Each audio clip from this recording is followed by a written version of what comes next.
Good evening, ladies and gentlemen. I am your host, Michael Petro, and welcome to another Real Debaters production.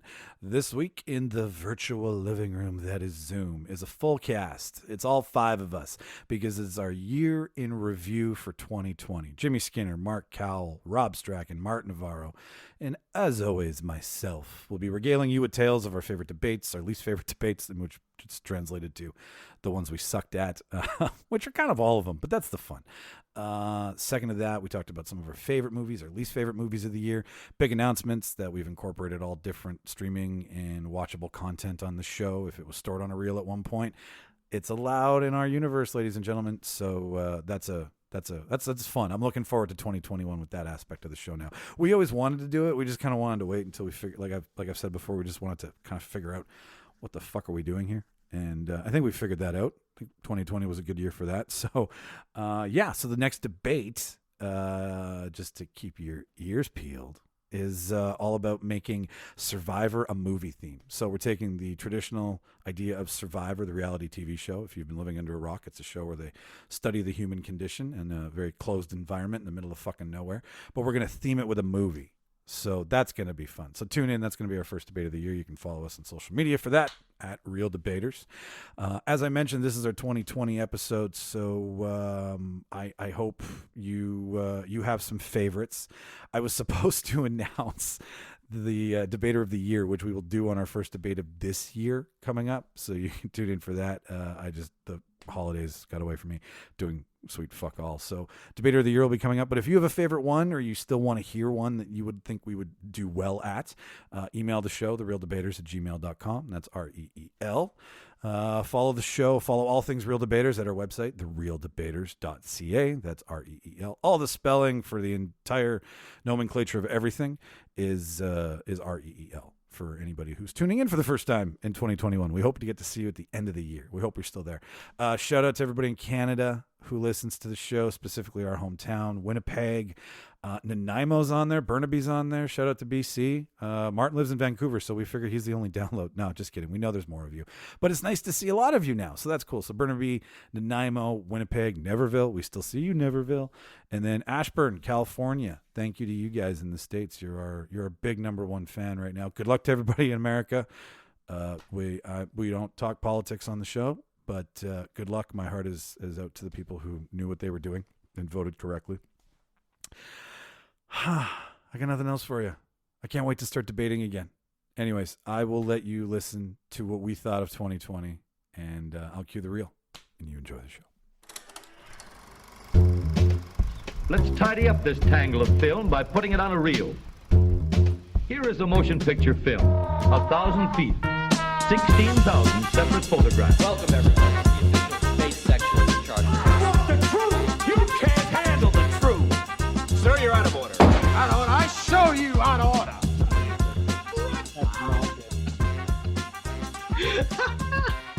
How long is that? Get your Is that teeth. even human size? It's 13 inches. That's comically large. Now, you know what the Can you fun not part of this fake is? when you get an erection? My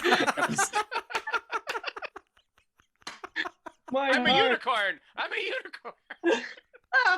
Or a narwhal?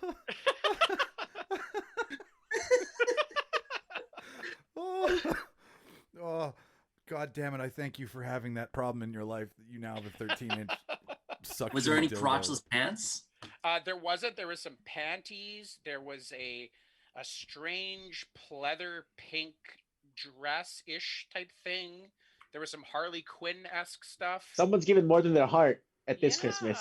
I feel like it was a dude that had a freaky deaky relationship, and then maybe they broke up, and he's like, "Fuck it, I don't want that shit anymore." Where'd you find that? Where'd you find that? That was sent to a woman. She was getting the mail from the person who lived there before. And it was turned over to Chrissy as the area manager for the building. That happens to, but it's always just like flyers. Wasn't that Meet the Parents? That was the whole thing of Meet the Parents. He couldn't get his luggage because it was like S&M stuff. It was someone else's luggage. It was hilarious. Or in Fight Club where they're like, "Sir, your luggage is vibrating." Usually it's just a electric razor, but once in a while. You know what I think, Mark? Yep. I think it goes to. I think that was an OnlyFans account. That's someone who's prepping up for their OnlyFans account. They're putting on a show for My Free Cams or something, you know? Can you imagine moving into somebody's place who had something like that and were getting things delivered to their house from fans, like the weird shit that would show up? Toenail clippings. Totally. Oh God, yeah. Like sold underwear and whatnot. Like if you bought, oh my God, I'm just having a nightmare of the house we might buy. What could show up, like what shows up in the mail after you leave that you forget to forward your address to, like a 13-inch unicorn-esque dildo. That doesn't even look like a dildo. It looks like it looks like, I don't know, sausage that's been left out too long. It looks like an arm, like a Oh, 3-year-old's God, it's arm. flying into the screen. That's missing the hand. That looks like Just an the- alien mothership. Just this part right here. It looks just part right here. The War Amps amputee. That's huge. Yeah. Can that? I've got a funny story about kind of porn too. So when I worked at Future Shop in the early 2000s, I sold a lot of camcorders. Like, how do you? It's gonna be distracting. I feel like I'm on chat roulette. That's pretty much chat roulette. It's like 1 in 3 chance of seeing a dick. What was It's that, like Jimmy? a she-male that can suck their own dick, kind of. Wait, Rob, you were saying about camcorders? You sold a bunch of porn camcorders? There was this guy that used to come in and he was very Euro. So, so he would have like this like dyed bleach blonde, platinum blonde hair that was slicked back, and his Like girlfriend Italian? hot Euro Racist. trash skanky. And he would always wear like leather and all this kind of stuff. And he was always coming in and like he was trying like every camcorder to get them to I'll like be right work back. a specific way. And I remember one time we returned one, and afterwards we were going through to make sure everything was there, and it was still all greasy. Ew. Yeah, so I made the new guy clean it. That's one thing you don't see when they're filming those porns, like all the juices that they say it's like the worst smell ever on the porn set. It's the worst smell. Sorry, what was that? What's the worst smell? At a porn set, Oh, it's God. the worst smell ever. Okay, I don't care because this is so long ago, and I was. Birds, lube, and asses, Yeah. And then penises and that latex. sometimes aren't washed. Okay. Up to- Full disclosure. Hang on here. Full disclosure. When I was You- like, Website? no. Well, I'm just like, if we're talking about this, I'll throw my 2 cents in here with some. Do you know that Dominion News on Portage? We've all. Oh, seen I it. know this. Yeah, That's where I bought my penis enlarger. So like, I have one. I was just like, okay, bucket list this shit. I just wanted to see what a peep show looks like what the environment is. So I went in there, and it's like a jerk off booth. yeah, it's a jerk off booth, 100%. And it's like I didn't sit down to jerk off. I was just like, okay, what do you do? Like how You stood wouldn't up. want to sit down. Yeah, don't You sit know. down. You don't want to sit down anywhere. You don't want to touch anything no, in you that don't. place. You totally don't want to touch anything.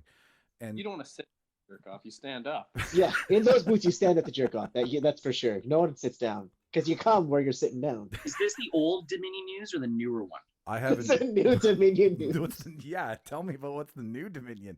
What is it? Virtual reality now instead of like quarters in the slots. So the one that went to the south side of Portage was the newer one. The older one was the one that was like in that sketchy strip with like the original old Calcutta from the 90s. That's the one. That's the one by about. Portage and Maine, right? That's the one I'm talking about. Yeah. The closer one to Portage, Maine. Yeah. Anyways, I went in there and like I looked around and it like you buy tokens, right? It's like Chuck E. Cheese for adults, and That's definitely not Chuck E. Cheese for adults.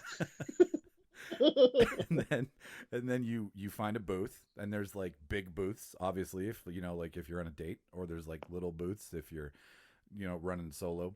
And then you sit down, and I don't know how long you get for a token. I didn't get that. I didn't buy anything. I was just like, I'm going to peruse through here because it's like Rob, where you bought your penis enlarger. It's like right at the back counter area. Like you have to go around. Like it's but the point of what I'm saying here is what's really funny about it is that the world news section is on the other wall of where the peep show booth is, and they don't govern the volume whatsoever. So you could be sitting there and like reading the New York Times, and then all you hear is what sounds like a 13-inch black dildo stuck on the wall fucking a woman, and you're like, how can I read? How do I like? Like they've done nothing to make you fully aware that there's a peep show booth on the other side. No one goes there to buy news. That's They the all point. go there for the peep show. Yeah, they do. There's tons of magazines there. Come on. Yeah, but that's only a cover. The Salt Lake City Chronicle. That's a cover. it's a cover for people. But like, you know, when you back in the day when you used to have to rent porn like at a video store, and it's like a mom and pop store, so you're like, oh fuck, I don't want to just rent a porn. I gotta like get something else over that porn, like get like Half Baked. And you're like, oh, I'm renting Half Baked, and also Debbie Does Dallas under it. That was a disguise. And some zigzags and a bag of Doritos. And some lube, lots of lube. Gotta They're be all- safe. Oh, Jimmy, did you ever rent porn, or are you part of the future of Did porn? where not it's just have to free? go through that shame. No, I have not, because I am not a goddamn caveman. Exactly. I used to steal porno magazines from the Smith Books in Portage Place when I was like 13. You had to work for it back in the day. Yeah, It was or brutal. I'd go to the orthodontist, which was in City Place, in Eaton Place at the time, and I would have a whole method where I would steal it, put it in my pants, and then I'd walk to the bay and go into the bathroom there on like the third or fourth floor, pull it out of my pants, put it in my backpack, and then hop on the bus and go home. We would buy our pornos from, you know, there's a small convenience store. I'm not sure if it's still there, but there was a small convenience store outside of like near the swimming pool near Grant Park. What's that pool called again? What's the pool called near Grant Park? Pan Pan Am. Am. Swimming pool. Pan Am. There's like a small mom and pop shop, and they sell Playboys. They never asked for ID. We bought them there in high school. It was awesome. Playboy doesn't show any penetration though. That doesn't do it for me anymore. This is when I was in high school, when everything would do it for me. Now it's just like I got specific tastes. Good So- housekeeping would do it for you. yeah. Okay, so we've gone Favorite around. non-pornographic magazine to masturbate to. Good I just housekeeping. I just want to see people hug Everybody has and be at parties. Just have a bunch of people in one confined space. Like, give me a fire hazard. You know, that's what I want. Overcrowding. Okay. But before this is, first of all, I can't imagine starting a year in review any other way than talking about where we watched porn for the first time, because they are movies, right? They're not top shelf movies, depending on who you are, but they are movies. But Rob is gone, Jimmy's gone, Martin's gone, I've gone. Mark, what was your first porn shopping experience before we jump into the show? I'll let you know when it happens. Oh, okay. You're not He's been fucking since he was 10. shoplifting. How about we talk about the first time we watched a VHS of porn? Like, Oh when we were, god, like, there was like eight other teenagers in the room at that you're in time. a room with like four of your buddies, and you all conveniently have a sweater on your lap. Okay. It was I got someone's dad's. It belonged to somebody's dad. Totally. But here I got it. Hang on. So we've all probably seen a porno with a funny punny title on it, like Edward Penis Hands, or like me. Okay, here's mine. My first like parody porno was Geranal Park. That's a good one. That was, I still think the best title for porn goes to Pissing in Action 1, 2, 3. Pissing in Action. That's a lot of golden showers. Oh, so many. those are the days. Like, they don't do that anymore. They just go like Guardians of the Oh, Galaxy. they the still porn do. Do they? They still do. Yeah. Do they give that much care to porn now? The internet provides. The- The internet's it's out there. Yeah, there's some good Star Wars parody stuff out there, and there's some cosplay stuff. You know the rule. Oh, If here. you think of it, it exists. That's exactly. true. What rule number is that, Jimmy? 34? Okay. 34, 32, something like that. You Yeah. seem pretty confident. Okay, 30 through 34. We'll just say any rule 30 through 34. If there's a movie about it, the porno exists. If you think about it, it If exists. you There think is. about Well, I'm thinking we should. People that specialize in doing that. Like they're like a little bit higher budget, I think. Yeah. I like the low budget stuff now. I'm not all about porn production quality. Okay. Art We is can turn the podcast into a confessional booth another day. If I see any excess lube come out of that anus early, I am upset. Okay, You want it at okay. the end like everybody else. Ladies and gentlemen, boys and girls, the Real Debaters has got an announcement to make. We're just gonna be a porn podcast from now on. This is the year in review surprise. No, it's not. You looked way too excited about that. Well, you know what? Just thinking about it right now while we're all rambling about this, we should pick what porn actor would do a really great job in a real movie. Like, I think that would be It's a been fun known to debate. happen. Like Tracy Lords went Yeah, to Tracy mainstream. Lords Jenna did it. Jameson went to mainstream. Yeah. There was the girl that was Sasha Grey went to mainstream. She went to Sasha Grey started in Entourage for like a season. That's it. That's what I was Yeah. trying to say. But I mean, like, full on casting. Why do I know all these names? All right. Anyways, let's move on. Let's get this and going here, because I have We to go spend could do that as a separate show on the side. We could do a mass debaters. Oh God, yes. Separate podcast. And it's all about S&M. The Yeah. masturbators. Yeah. You have to keep your dildo though. If that's gonna be the logo. If we do that. Da-dum. That's. Can you fly it across the screen and do that at the same time, please? Like the jaws of dildos you have. Yeah. Oh, I you know thought what? Jaws While we're is in the talking water about at the this, bottom. I'm gonna show Yeah. you guys this. So That's- a few years ago, Samsung came out with this speaker, and it's like it's a Looks like a dildo. no, it looks Or like anal butt plug. it looks like a butt plug. Yeah, Yeah. it totally looks like a butt plug. Jimmy, does that look like a butt plug to you? Most definitely. I can tell you don't want to talk about this.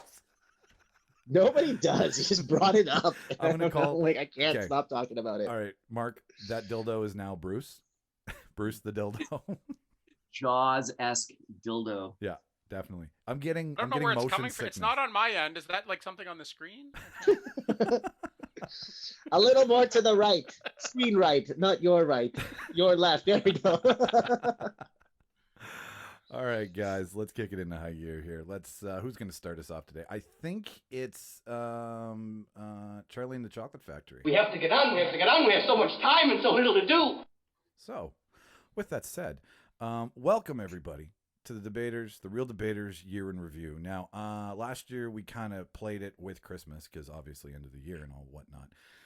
But this year, I'd listened to a couple podcasts and everybody was kind of just reviewing their year of doing their show and what they liked and what they didn't like and the experiences that they had. And I thought that was kind of a better idea. I think, Martin, you also kind of chimed in on this one too, where it was like, let's just talk about what we've done instead of like writing a whole show and walking off that way. Which is a great idea because the first year we started this, we were like, yeah, fuck yeah, let's do this. And then boom, COVID. And it all kind of had, like, we had to figure things out. And then we were together for a bit, and then we weren't together for a bit, and then we were back together, and then now we're here in Code Red.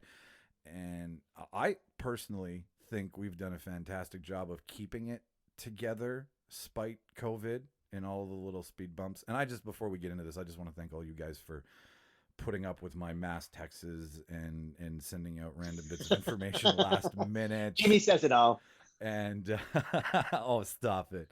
And so thank you for being here for pretty much the whole year. Like Rob, you got here in the spring. And thank you for pushing me to buy this new board. Jimmy and Martin and Mark for start to finish. Like, this is 2 years, guys. This is longer than I thought this would go. I thought this would lose the wind in its sails and we would be like, oh yeah, it was a nice go, we had some fun. But 2 years in, I'm like, okay, we can pat ourselves on the back. So fuck yeah, thank you for that. How we were going to start the show off this week, and we're going to start with Jimmy because you were the first one to respond who was the most ready, so that just makes the most sense. And we'll go youngest to oldest. So Mark, no, I'm just kidding. And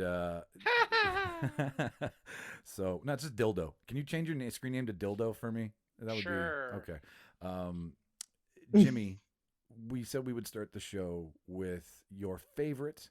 And by favorite and least favorite, I don't mean like you did a horrible job, Michael. I mean, what was the one that you felt you really did well at and you loved? And what was the one where you were like, I totally fucked the dog? Go. Well, I'll start by saying that I know we're not. It's just a year in review episode, and we're not doing a debate this week. I'm still going to go ahead and say that I'm going to win this week. Always so confident. It's that Skinner confidence, man. Owning that water park and that hot dog place. You know what? I'll just go ahead and say I won. Okay, perfect. Yeah, no, I get it totally. Cheers, you won. With All that right. said, let's go high low. Let's go low and let's go high. So what was the one that you kind of felt that you didn't, you just phoned it in or you just showed up to and you were like, I think I'm gonna win this one, like you say. Well, I bring 110% each episode, Michael. So I'm just gonna have to go ahead and say my least favorite episode is all the episodes that I wasn't on. There was okay. that the way I see that, that's just you guys not giving me the opportunity to win. Yes. So- Okay. You've figured me out, Jimmy. But in all honesty, though, which out of because there's 69 episodes, and I mean the bulk of them are us. Like the interview stuff that I do on the side was originally, like, just for backstory for anybody who's been listening the whole year, which thank you. those were just to fill time because we realized that like trying to do with all of our lives and everything we like to do on the outside, we have kids, we have jobs, we're not professional podcasters by any means, but to be able to put together those debates, there's homework, as Todd from Sean Geek has told me in the past. Fuck you for your homework. So, with that all in mind, we did a lot of episodes. What's the one though, Jimmy? What's the one that you just felt you let us all down on? Fuck that. I don't, you know what I do have? I have my favorite episode. Okay. All right, fine. That's fine. That's fine. I don't phone it in, Michael. Errors. Give it 100%. Some of us don't smoke too much weed and forget our point. Fair fucking enough. Fair enough. I did it the other night when I was on Sean Geek's podcast. I went on some long-winded rant. You guys would have loved it. And then all of a sudden I'm like, and that's how you forget your fucking train of thought. Anyways, Jimmy, what's your favorite episode? Favorite was definitely episode 50, where I think that we had James Beaver on for that episode too. We did have James Beaver on for that one. Yep, you're right. Good time. That was the Dance with the Devil in a Pale Moonlight episode. The Bad guy? Villain. Yeah, the which supervillain would you work for episode. I thought it was very fun. I wrote it, obviously. Fantastically written overall. Yeah, that was just a fun one. I like the idea of just taking on an unpaid internship for supervillain, whether it be Lex Luthor or whoever. Also, really like that I won that episode. Big fan of that. That's because I wasn't on it. You know, maybe. All right. I remember I think Jimmy picked Dr. Cocteau from Demolition Man. No, that was James who picked that. Who'd you pick? Yeah. You picked Dr. Evil, right? Yeah. He picked Dr. Evil. And then I picked I had Daniel Plainview, I believe, from There Will Be Blood. And there was much blood in this debate. There was. I got spanked on that one. It is a fun topic because nobody, like, I don't know, Mark, like, working with the bad guy is so anti society, right? Like, you always want to kind of side with the good guy or the good doer or the leader, but that's what the fun of movies is about. Am I wrong? Yeah. I had actually prepared for that one and I wasn't able to do it late in the process. So I was going with the like work for a bad guy that somehow you can see where maybe they're trying to better the world, like they're not just pure evil. Yeah. Like Dr. Evil, I think had a mission. He wasn't just to destroy the world. He had his own vision of how things could be. Oh, really? So when he wanted a giant dildo to drill into the center of the earth to corrupt, that was for the good? Yeah, absolutely. Okay. You mean the Alan Parsons Project? The Alan Parsons Project.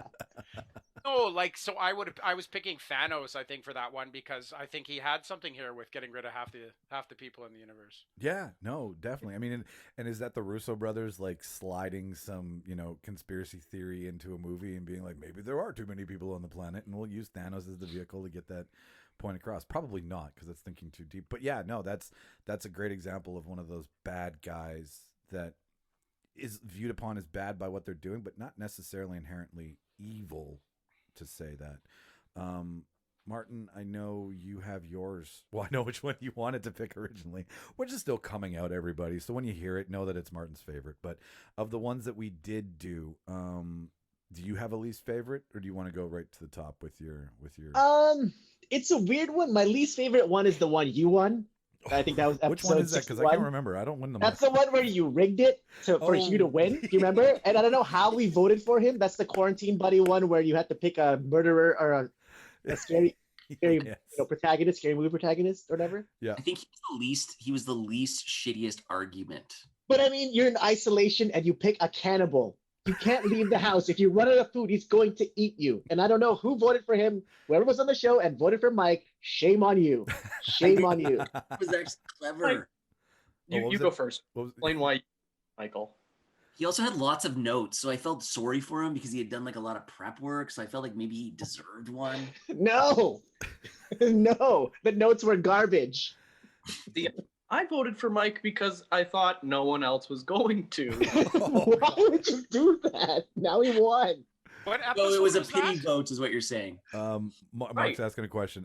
The episode was who would 60 you or want 61. your quarantine buddy. So because we were going into quarantine at the time, like we were going into more stricter lockdowns. We thought, let's be topical. And who would you like? You know how you're only allowed to have one person. Who would that one person be? And you'd have to 2-week quarantine for, like a roommate kind of situation. That was the one. Yes. And also the other greasy part of the episode, we did not get to pick our picks. Mike randomized and picked it for us. So Oh. Randomized. win on win-win. I don't know. That was my least. The fix was in. Yeah.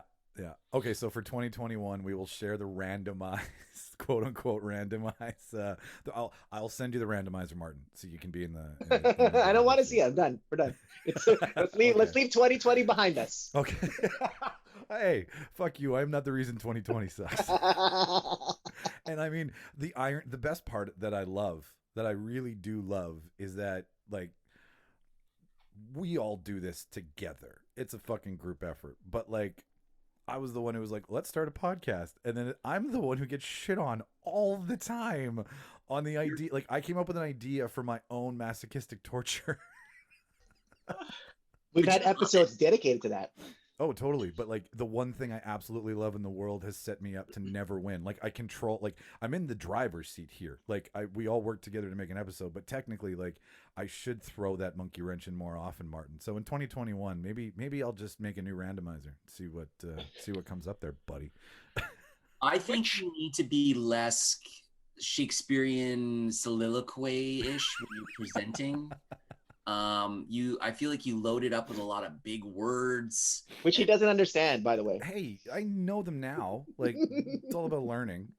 Like, you got to break this down to a grade 6 reading level. Okay. What is avant-garde? Okay, Jimmy, if you're gonna tag me with avant-garde, which I can't remember what episode. What was it? The one I used? Was it the restaurant? It was the Ghostbusters. The You tried to Ghostbusters run as a restaurant Ghostbusters restaurant. Yeah, That was but- the restaurant one. Okay, Jimmy, Yes. if you're gonna side with Martin on that one, then I'm gonna tag Mark in here and be like, Mark, could you tell Martin what scale means, if you wouldn't mind, before 2021 rings in? Don't deflect. Don't deflect. To scale. Let This me is technically my give second you a language, visual Mike. for that episode. Martin's pick, my pick, to scale.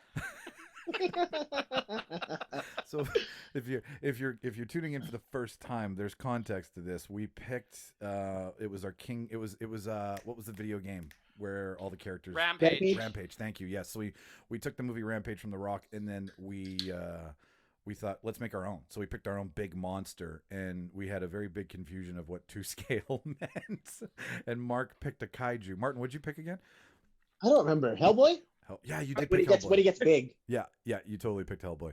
But we had like Martin thought everything was the same size, and Mark knew better, so he was like, "I'm just gonna let this fly. That's what to scale means." So I think a honorable mention should go to Mark for using and abusing misunderstood nomenclature as much as I have used and abused the ability to pick who gets what character. So Jimmy, a point each for that. Would you say? Check. Okay, perfect. Mark, Or -1. or -1, yeah, depending on where you're standing. Mark, what was your actually, Martin, what was your least favorite before we go to Mark? That was my least favorite. Oh, Your yeah, that's right, Halloween that's right. win. Okay, well, sorry, what was My your favorite? Yeah, your favorite. My favorite is a tie with also my least favorite is when you tried to sell us porn on Middle Earth. That was episode 60, the replacing the 4 hobbits, and you picked the cast of Boogie Nights to That's replace them right. and deliver the ring. Yes. Hey, listen, Dirk Diggler. You just turned it into a big fuckfest in Hobbiton. That's what it turned into. Now, okay, here's what one of my favorite things about life is right now is that Less Shakespearean. Less Shakespeare. Fuck you. But I love that in any other, there would be no way, no how that we would ever be able to say that Michael tried to have a fuck fest in Hobbiton without the show. Like, these are the conversations that I wanted to pull out of this show this year because they're fucking ridiculous. But porn exists in real life and Hobbiton exists in fake life. So, I mean, why shouldn't the two meet? But that's just me. I've seen it in real life. What was that? I've seen a Hobbit in real life. Oh, where? I thought I did. Oh, okay. I was on copious amounts of LSD, but That's what I was gonna say. Was it acid? Were you locked in a washroom at Folkfest? that did happen. I know it did because I was on the outside of it when you came out. You helped me put my shoes on. That's probably one of my favorite Folkfest moments. That was like it was just like perfect timing, right? Had I walked by 10 minutes earlier or later, I would have never helped Rob get his feet going again. Well, what it was I wanted to go into the bathroom barefoot, but everyone was like, "That's gross." Oh. in a music festival? Whoa. Fest. I mean, I don't wear shoes most of the time there. It's funny because I almost met Sean Astin once, but it turned out it was just a potato. I can see the similarities. Mark, what was Similarities? Did you say similarities? Yeah, I said similarities. Mark, what was your like fake similar? What was my favorite? What was your least favorite? Yeah. You know what? I really liked. I was just doing a quick review. This was tough for me because I don't really listen to the episodes, right? None of us do. I make the magic. I don't consume it. Yeah, no. I only listen to it because I have to edit it. Like I know what, like I can remember the hour and a half conversation we have, so it's fun, but I don't want to listen to my asshole self go off again for another hour and a half. But go on. So I actually conversated with one of our biggest fans here, Chrissy. Whoop whoop. And we settled on I really liked episode 51. So that was Good Morning Vietnam. That was our radio show where we picked somebody from movies, and that's where we brought the couch potatoes on. Yes, it was. So we finally, you and me dumped the rest of this dead weight, and we brought on some professionals. True. Very true. No, I had a great time with them coming on. We talked like radio with them. I mean, what better thing is having two vets from radio experience and podcasting coming on to do the debate with us. It was a lot of fun. We had a lot of good characters, a lot of laughs. I couldn't agree with you more. That's one of my least favorites only because of my nerves, because it really, like, we're not going to fuck around here and pretend that, this isn't a organic adventure, but like that was one of our first like guests, right? That we wanted to like. What's an organic adventure? Well, I mean, what the fuck is that? It sounds like a superhero that wants you to eat well. It sounds like something that you do before second breakfast. Captain Carrot's Organic Adventure. Yeah, it's one of those those after school specials with the cartoons. Like, eat your vegetables. It's an organic adventure. Cereals your mom buys that has like really bad cartoons on it, and she's like, "This is gonna be delicious," and you're like, "This sucks, mom," and you still put like 12 scoops of sugar on it. What I mean is that this is local. This is small, right? So when we were garnishing people, especially people who talk on the radio every day for a fucking living, like bringing that into your home, I was like, okay, I want this to go well. And what was great about it, Mark, and I think we realized that day, was that this isn't always a shit fest where like granted, Brett and Jeff McGarry from the start. If you don't listen to morning radio, listen to these guys: Brett McGarry, Jeff Braun, and I can't remember I'm so sorry for not remembering the third co-host. She's great too, Lauren McNabb. There we go. But we all kind of were like kumbaya about it, weren't we? Yeah. Oh, yeah. That's what was and it kind of gave me a sense of that we weren't completely out of our league in some respects, is that we were able to sit and chat with them, and we brought something to the table. It wasn't just us kind of starstruck by radio hosts, and it was and their podcast has been going for quite a while. They have their movie review podcast, right? So, yes, the Couch Potatoes. Yeah, definitely. They've had it for like 3 or 4 years now, I think. Yeah, so I should have been more nervous, but it was one of those times where I actually felt like, oh, hey, we're pretty legit, like. Yeah, no, definitely. I think it was a chink in the armor that made me feel a little bit better about what we were doing and having fun with everybody. Worst episode at all? Or are you like Jimmy, where if you lose, it's the worst and nothing else? You know what? Yeah, there wasn't a whole bunch that really fell apart for me this year. So I had a busy year, so I missed a fair amount of episodes. So like I could just pick one that I wasn't on, and then just That's the easiest way out. Yeah. Okay. So, yeah. But I didn't. I like we had fun on most of them. yeah. I don't think there was any that really fell flat. So I don't know. I can't say there is any worst. There's only not as good. Yes, no, definitely.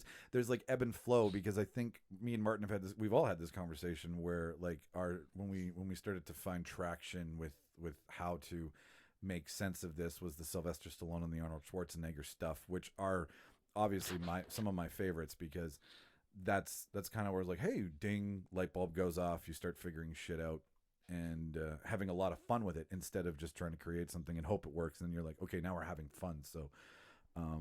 Yeah, I agree with you. They're not bad. I'll tell you what. I'll say my least favorite was every episode that happened after COVID because we didn't get together in the same room and got to interact and have fun.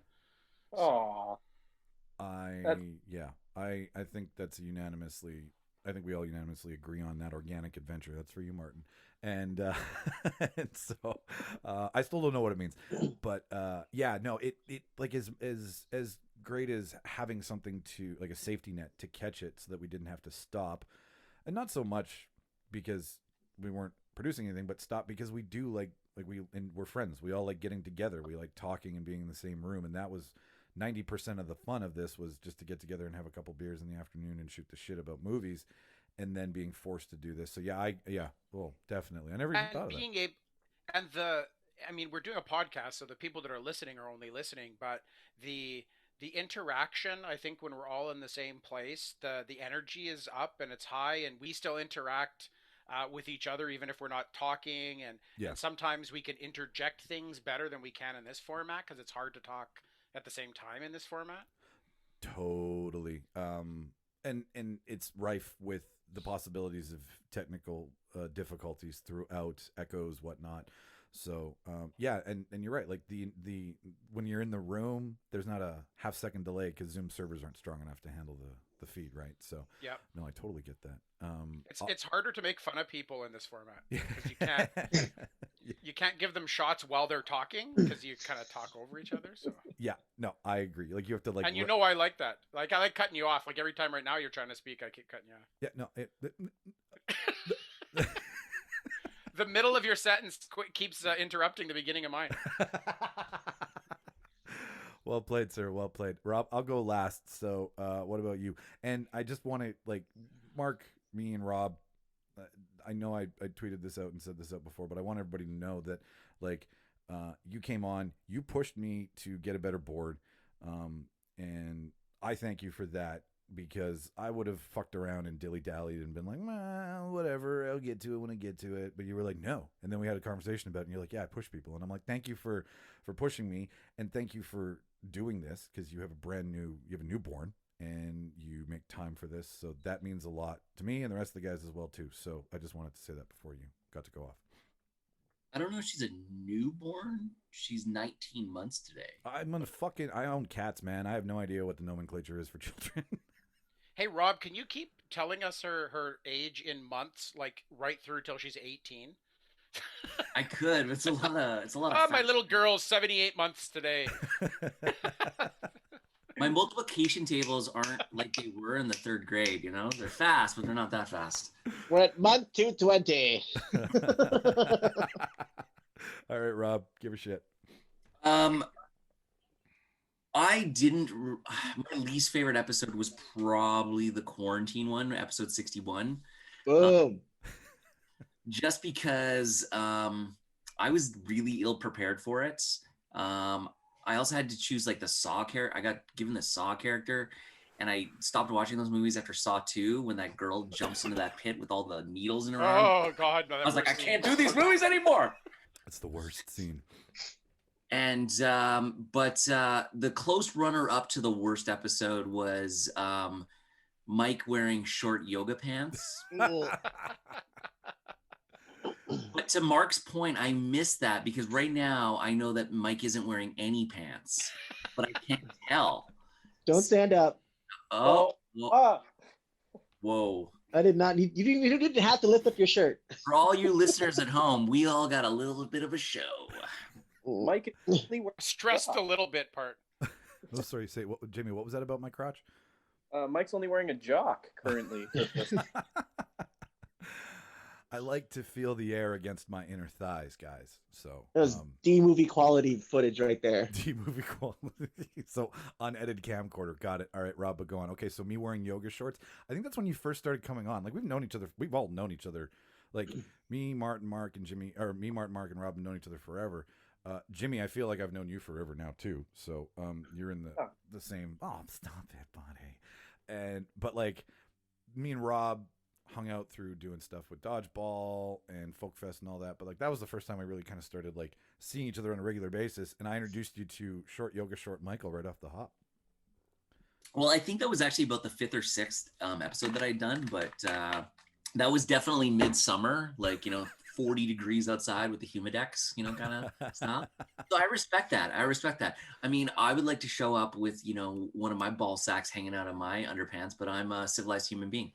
You have.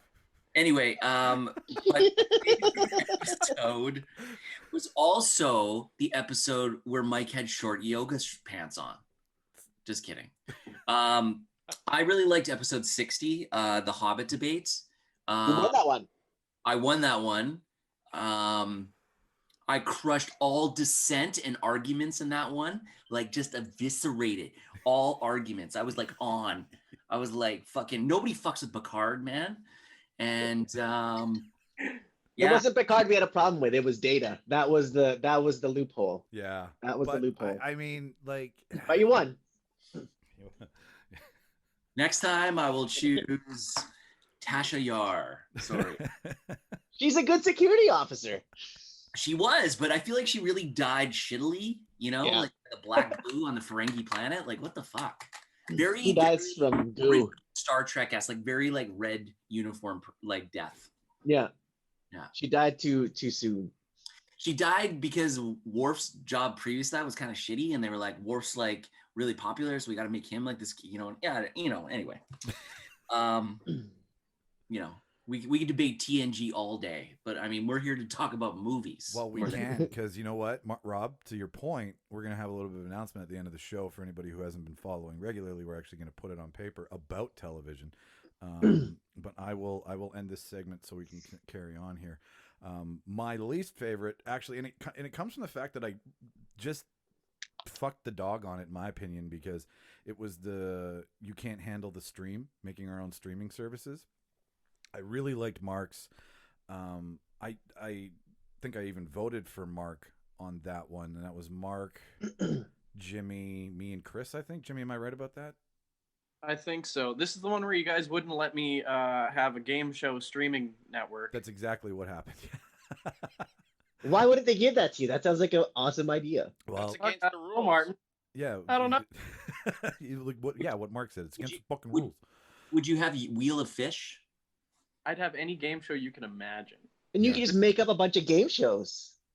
Yeah, like original content would be new game shows for sure. Looking You back, mean like the Game Show Network? yeah.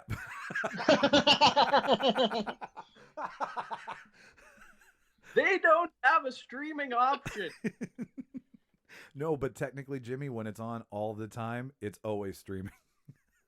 It's only Family Feud. They don't show anything else. That's true. I mean, it's a limited option, but I want nonetheless. them to show Chain Reaction, that 1980s terrible Canadian game show. Supermarket Sweep? Oh, They that's a brought good it back. one too, with the fake clapping in the background. Yes. Oboe support holes? And everyone, when they went shopping, always went and got the Obis forms first. And the turkeys. The turkeys. Yeah, the big turkeys. Oh no, those were they always got they're the hams. They're really expensive prosciutto. Oh yeah, prosciutto. Yeah. Prosciutto. Anyways, yeah, so the streaming one, but that was a mistake looking back, because I was narrow-minded, and I was like, no, must be movies. But looking back, it's a great fucking channel. I mean, if you beefed up the Game Show Network's channel and made it like super duper awesome, I'd probably spend $4 a month on that. I have a question. For sure. Yes, go ahead. Dude, what if your streaming game show like played a version of The Running Man? That's why this was a bad idea Right? not to let happen. That'd be crazy. But like no, it's like a safer version, but like a version of the Running Man where you're just running away from people trying to like tag you or whatever, You don't want capture to you. safer. It should be people with severe debt. And it's either you die or you get your debt paid off, but you have to go through the fucking Running Man. American Gladiator, but death. Yeah. Yeah, I agree. I Yeah. like that premise. Get your debt paid off or you die. Like there's no in between. It's very Victorian England, where they've got like debtor jails and shit, kind of. Yeah, it's not of civilized times, that's for sure. But so the streaming one, only because like I called mine, I think I called it Greenlit, and it was all about getting. I'd fucked it up. I didn't think about how the green light verbiage could have been done more for like independent films and stuff like that. I just thought about all the projects that, like, basically, Didn't that a TV show called that? The Green Light Project, yeah. yeah, the Green Light Project. I think that's with Matt Damon and Ben Affleck. Yeah, you're right about that, Mark. Though there was a minute where shows like that were becoming popular. There was that one. There was the Green Room with a comedian who did like 5 comedians just hanging out talking about life as comedy. There was the Green Lantern. It was Green Lantern. Yeah. The Green Book. The Green Green Hornet. The Green Mile. Big Green, the soccer movie. Yeah, Big Green. Green Day. Green Day did a musical. That doesn't count. So Green Giant as well. I really like those peas. Green Giant. So I think for something I was really excited about, I shut the bed on. My favorite one was the one that me and Martin did with Sean and Rusty Mattias from The music. The music one. Yeah, it's our first That was a 2-part really good one. episode. That's going to be a reoccurring thing because it's too much fucking fun to not do. And I talked to local singer-songwriter fiddler Sierra Noble, and she's going to come on the show in the new year and do that. And we're going to start kind of doing like a reoccurring thing with that where we get a musician on. And even if we can do it with other stuff too, I'm thinking like, let's get a doctor on and do it with a doctor, right? And have some medical drama arguments. Like not so much to compare and contrast what the doctor thinks about it, but the opinion of Rusty was fantastic. Would you agree, Martin? No, it's a good episode. I like that episode. It was fun just sharing and learning about people's lives, which I think that was the most interesting part, learning everyone's background. Well, So yeah, I had fun with that one. that was the plus of it for sure, because we all get to know each other like through arguing dumb shit. But the second part about it was I liked how Rusty was like he was talking about chord progression and how different sounds do different things, like just getting a technical aspect of something more than just like why music's in a scene. He was like, oh, the progression of these notes and the progression of those notes and how the chords are major and minor. And I was like, I'm crushing on your fucking talent, dude. So those were my I liked how I think one of my favorite things about it too was the way each person presented their argument in a different way. Like Rusty had the very, like you said, technical side of it, and Yeah. then like me and you thought of it more of like, okay, how would this song look like in a movie, and what does that scene look like in a movie? Yep. So we broke it down by scene, and then how this song would play in the scene of our lives. I think that was the cool aspect of it, seeing how different minds work, yeah. especially if you have a musical background, so you're just focusing on technical and theory, which I would have never picked up on. No, neither would I. I would just been like, what were me and Martin doing when Oil and Water was playing? Oh yeah, coming home from a bender. Like that was kind of how I thought about it. But Rusty was like, well, what's happening in the scene? And this is why I chose these notes. So, and then Sean also came from a musical background too on Sean McGeek podcast. And so it was a really great balance. And I think that's something that should be continued, and we should all get a chance at playing it because it's fucking fun. That said, we are on a crunch here, so I don't want to be the guy who keeps talking when he says he's got to be the one to go look at a house. So the next part of this is we didn't have much for movies in 2020, so we had to spin it and switch to streaming services, maybe get into content we normally wouldn't have because we go to movies and eat cheeseburgers in the movie theater. And so I thought, let's go through some of our favorites, 1 or 2, nothing too crazy, just something that you would be like, listen, if you missed this in 2020 because you were balls deep in Queen's Gambit or whatever, or Tiger King, all that stuff. So Mark, we'll start with you. What was a movie highlight and a flop too? Like if you saw something you were like, "Fuck that." Bees, my God. I didn't prep this one really. So. That's okay. Uh, I got a screenshot here. what did you say, babe? Oh yeah, Aquaman was There we horrible. Was go. that this year or was that last year? Well, the movie you saw this year, I don't care if it came out in 2020. It's Oh just yeah. like, This man just showed up on Netflix. That's probably why you're thinking. yeah. What was it Oh, about that's Aquaman that shit the bed? I think I just had such high hopes, and I love superhero movies, and the story just I lost it for me. Really? Yeah, Where? I liked a lot of the. So I liked the story of him on land with like his mother and his father and stuff. The underwater factions of the weird people that live in I can't remember their names that live like in the trench and all that just lost it for me. I don't know. Oh, like the underwater society of Atlanteans, how there was like different creeds of Yes, people. the Five Kingdoms or whatever the hell it was, and that lost it for me. Okay. I mean, yeah, it is busy in that regard. Like for an origin story, there is a lot to follow where like compare it to Wolverine origins, right? You've got Sabretooth and Wolverine and the story of how they came to be. That's not hard to follow, but you're being asked a lot in Aquaman to be like, by the way, there's all this lore that really doesn't mean two fucks to Aquaman. So yeah, okay, I get that. That was Aquaman bad. is the shitty Submariner. I also But, on you a know- Go I was ahead. gonna say since this is my time, Martin. I was Yeah, just, I was just gonna comment on something you said. another movie just recently that just popped in my head that Chrissy and I. It's one of the few times that we've stopped a movie and we said we can't. I have no desire to finish this, and fuck off was Hustlers. Okay, so don't watch that. Yeah, it was horrible. I don't even remember who's in that one anymore. Beyonce in that? No. No, it's Lopez, Jennifer Lopez. Jennifer Okay. Lopez and another. It's about stripping. Yes. I think, yeah, right? it's strippers that start robbing people, but they lay out. So we're watching it and we're like, oh, this is kind of cool. They start getting this gig going on where they kind of meet these guys at a classy bar, and then they bring them back to the strip club and get them hammered, and then run their cards, right? So like, show us that like 1, 2, 3 times to show us what your scam is.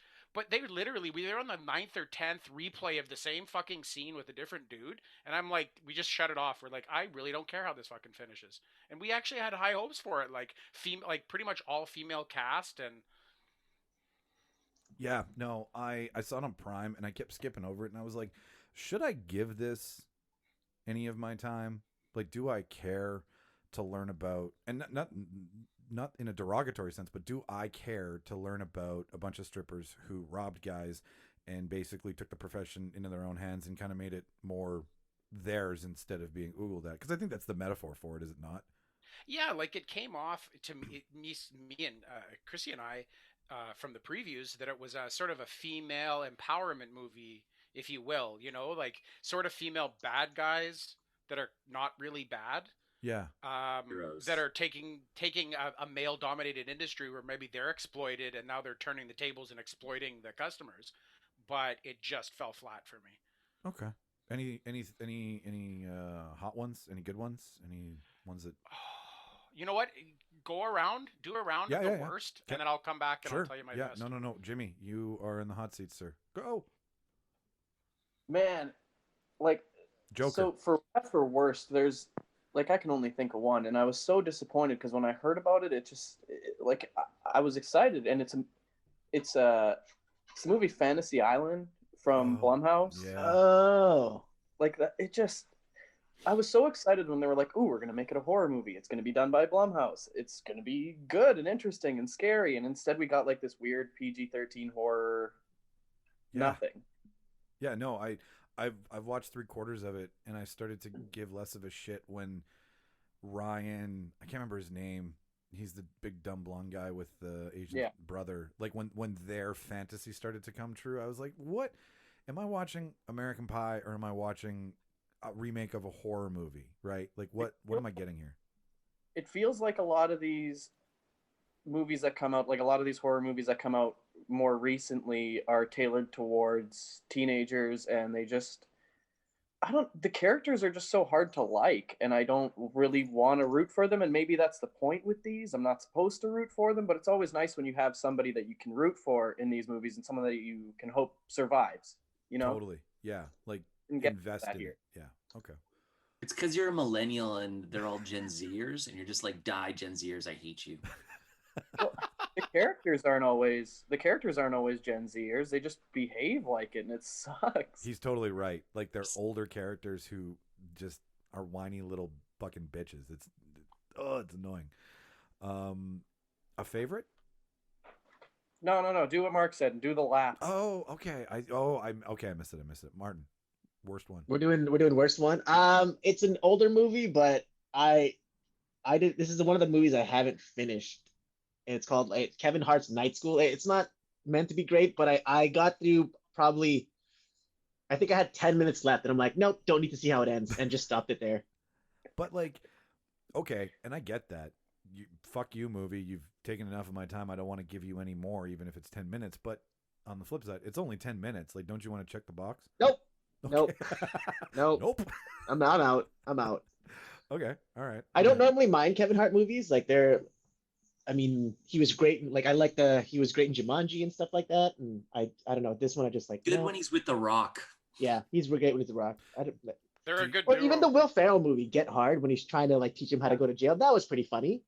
This one I'm just like, nope, can't do it. Do you think that The Rock is the missing parts of Kevin Hart? Like he just fills the gap that.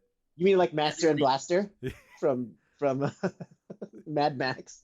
Basically, like where Kevin Hart stops, The Rock's like, "Don't worry, I'll come in and fill the rest of your talent and fame and all that shit." Because they are great together, they really are. But I feel like Kevin Hart's acting, I could take or leave. I love his fucking comedy. I love his stand up. His stand up's amazing. But I just don't. I'm like, because that's your acting, but that's not the comedian that I've come to like. So his portrayal of Danny DeVito and Donald Glover, The Rock, and them in Jumanji 2, the remake Jumanji 2, that was fucking hilarious. That was where I really enjoyed It's this. a good movie. Rob, I'm gonna let you go last, and we'll put all the attention on you here. My worst of the year, there's two, but like it's either The Hunt or The New Mutants. Between the I haven't seen it yet. New Mutants. Okay, New Oh, Mutants. both suck. Yeah. Okay, Okay. so you've seen New Mutants, Jimmy? Yeah. Okay. It's on Amazon Prime. Yeah, and Is it even worth a watch? Do you think? no, Okay. no, not Like not- even if I take a bunch of edibles, it won't be good. Maybe. how many edibles? I don't know, 40 milligrams. Maybe 60. It's a nothing story that we don't care about. The whole thing, it was supposed to be set in the past, and the producers didn't want them to do that for unknown reasons, so they pushed the release date, and then they had to rewrite everything, and they pushed it again. It was just destined to fail. It was like Suicide Squad. Yeah. No chance. It just got entangled with so much red tape and so much creative control that it's set in like the 70s or 90s. Like I couldn't get a lay of the land for Two very different time periods. Really, you couldn't. They didn't pick which one, 70s or 90s. They're two. You could tell the difference if You it's a can. 70s or a You- 90s You movie. can, but it was like, did somebody call the prop master and order one thing and then they changed their mind and didn't let the guy know? for That's the what next happened. That's what happened. Okay, because it's Well, what it. it was supposed to be set. It's funny that it was supposed to be set in the 70s, and then they were going to do 90s, and then they told them not to do that, and they wanted like a current movie, so they had to set it now, and it just all didn't work. That's got to be it. And I mean, it fell flat on a lot of. It felt like the horror aspect they were trying to push just ended up being like mental health and just was so many weird fucking things. And The Hunt, just because it wasn't a bad movie, it was too much of a bait and switch. I really walked into it going, is this going to be, the most dangerous game? Is this going to be an Ice-T remake? Is this going to be, social experiments in rich people, poor people?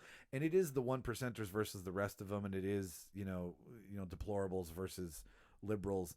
But spoiler alert, what you see in the trailer is literally the first 10 minutes. And then the rest of it is some fucking weird story that it doesn't, when you get to the end of it, you're like, okay, I get it now, but I didn't come to this movie for that. I came to see a bunch of people get shot and killed, and I came for an action thriller. I didn't come for a political commentary on today's society. When they killed Ike Barinholtz in like the first 15 minutes, I was like, I'm done. Yeah, yeah, and they they leave her, like she ends up being the pretty much lone survivor, and then the whole movie's about her and Betty how, Gilpin. yeah, Betty Gilpin, who's great in it. Like I love Yeah. her character. She's suffering through PTSD and she's about to break it any minute, and I love it because she's ex-military, and she does this really great thing with her eyes where she gets like when she looks at you and she starts to just like geek out, and she actually says she was like, I was like this, and then does this weird look into the camera, and then she goes, but now I'm like this, and then does another weird look, and you know what emotions she's feeling just by the look in her eyes. So that I'll was cool. say I like that, and I liked the speech that she gives after they kill the FBI agent that picks them up. Yes. Yes. About the rabbit and how the jackrabbit always wins. Yes, the jackrabbit always wins. Like Good speech. she tells a great fable, but then you can clearly see at one point in the movie where she's the jackrabbit and she always wins, and it's this great thing. So, Mark, let's go to the good. Let's go high. Oh, what about me? Oh shit, you matter. Yeah, sorry, Mark. Shut up, Rob. It's all about you. This year I actually haven't watched a lot of bad movies. Other than all the Christmas Hallmark movies my fiance makes me watch, which deep down I actually like on some weird fucked up level, and it's not because they're filmed in Winnipeg. I think probably the worst movie this year was Doolittle. I actually haven't seen it, but the trailer sucked so bad. There's no way that movie can be good. We'll I- see it. Wait, who stars in Doolittle, the new one? It's RDJ. Junior. Fucking Tony Stark does. oh. You know, it's funny, Rob, because Seth Rogen takes a lot of writing jobs anonymously, Mhm. just like punch up movies and punch up jokes, Yeah. and that's what they sent to him. And he did an interview about it later, and he said there was nothing I could do. Yeah, I read that same thing. I know. So I mean, I've yet to see the whole movie in its entirety, but I'm not excited about it. I don't know. That's the only thing I got. I've seen it. Anybody else seen it? Raise your hand. Okay, I'm the only one who's seen it. So, much. I totally forgot it came out. Yeah, Totally forgot it came out. They, It kind I of think they got lost once COVID hit. Yeah. they got lost once COVID hit. Definitely. It had bad Australia it being had on air in January. it had bad early reviews too. It was part of that whole rigmarole of Cats and Doolittle and animation early in the year, and people were just like shitting all over live animation, and I think The Lion King really sparked a lot in people last year when they saw it, and they were like, this is what live action is. Animated is way more fun because now it's just a really great looking animal talking with no emotion. So Right. like Pumbaa, when he's being Pumbaa, is great because he's got dumb expressions, but when he's just a warthog talking, that's a fucking nightmare. So like that's the same thing that happened with Doolittle, and I think what happened was Lion King, those guys got hired, right? They got hired for Disney, and then they thought they could do it again, and there just wasn't enough love for it. We don't want live action mermaids. We want Ariel. We want Sebastian. We want the fucking seagull who thinks the fork is a dinglehopper. What streaming service is Doolittle on? Disney. Okay. But Mark, did you see Mermaids with Winona Ryder? Good movie. I love Cher. No, I- I haven't. People want mermaids. Okay, fair enough, Jimmy. Point, Jimmy. I don't believe the mermaids in that movie had fishtails. That was Splash with Daryl Hannah. Ah, there we go. But everybody loves young, skinny Tom Hanks. Big Tom Hanks. Big from Big. That's the Tom Hanks I love. That's a pretty bold statement, though, because I mean, as having seen it, Rob, it is bad, and it's listening to Robert Downey Jr. come up with a Welsh accent, which wasn't needed. Like, just give him an His English accent one. is great in Sherlock Holmes. It's tight as fuck. It is. No, it totally is. But that's English. This is Welsh. Like, there's a difference, and like creating the kooky old Doolittle wizard who's unshaven and unkept, and then finally listens to his animals and comes back to protect them. Like, I love the original Dr. Doolittle from the 70s where he's riding on a fucking snail. That one's fun. And he's like talking to the giant like creature. Yeah, and he's always like going down and having a little conversation and stuff. Yeah, like that one's fun. Yeah, totes. Okay, so we got everybody. Sorry about that. Totes? What was that? Did you just say totes? I did say totes. I didn't know we were going there. No, Goats, goats. You never know where we're going because it's a living, what is it, living organic thing here, Rob. It's organic adventure.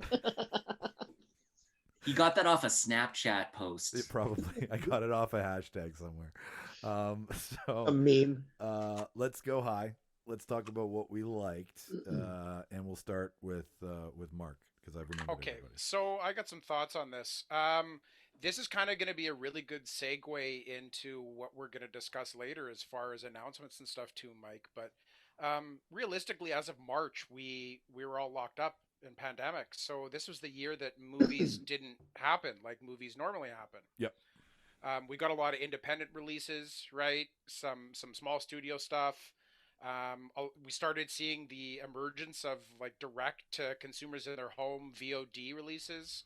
Yep. Like The King of Staten Island was like one of the first ones I think that released. Yep.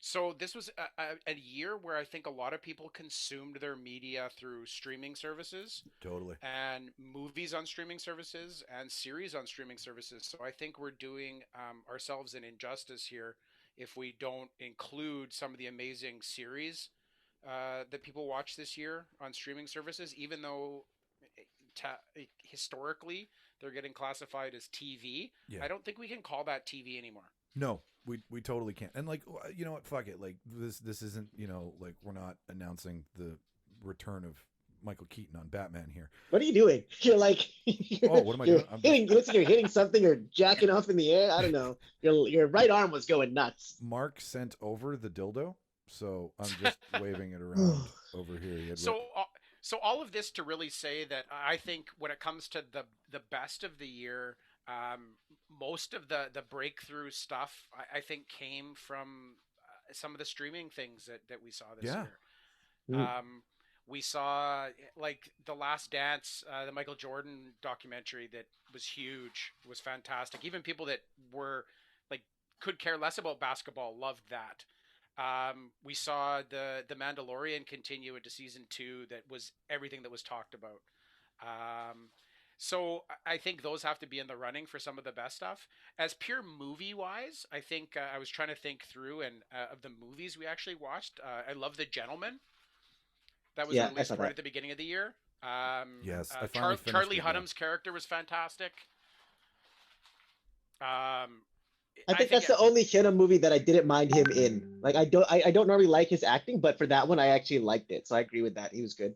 Oh my God, everybody was so good in that. I think they played the style of character that I like them in that movie. So that would be probably my top pick for an actual theatrical release that would have happened this year. And that was pre-COVID. We only had like a couple months, right? Yeah, we had a very narrow window. And to piggyback what you just said, my whole Michael Keaton reference here is that we should just announce it. Like we can do it now because we're talking about all this stuff. So it blends perfectly that if you did watch something that wasn't traditionally a movie, we're going to do TV and everything that you can get in the world of media content that you can watch.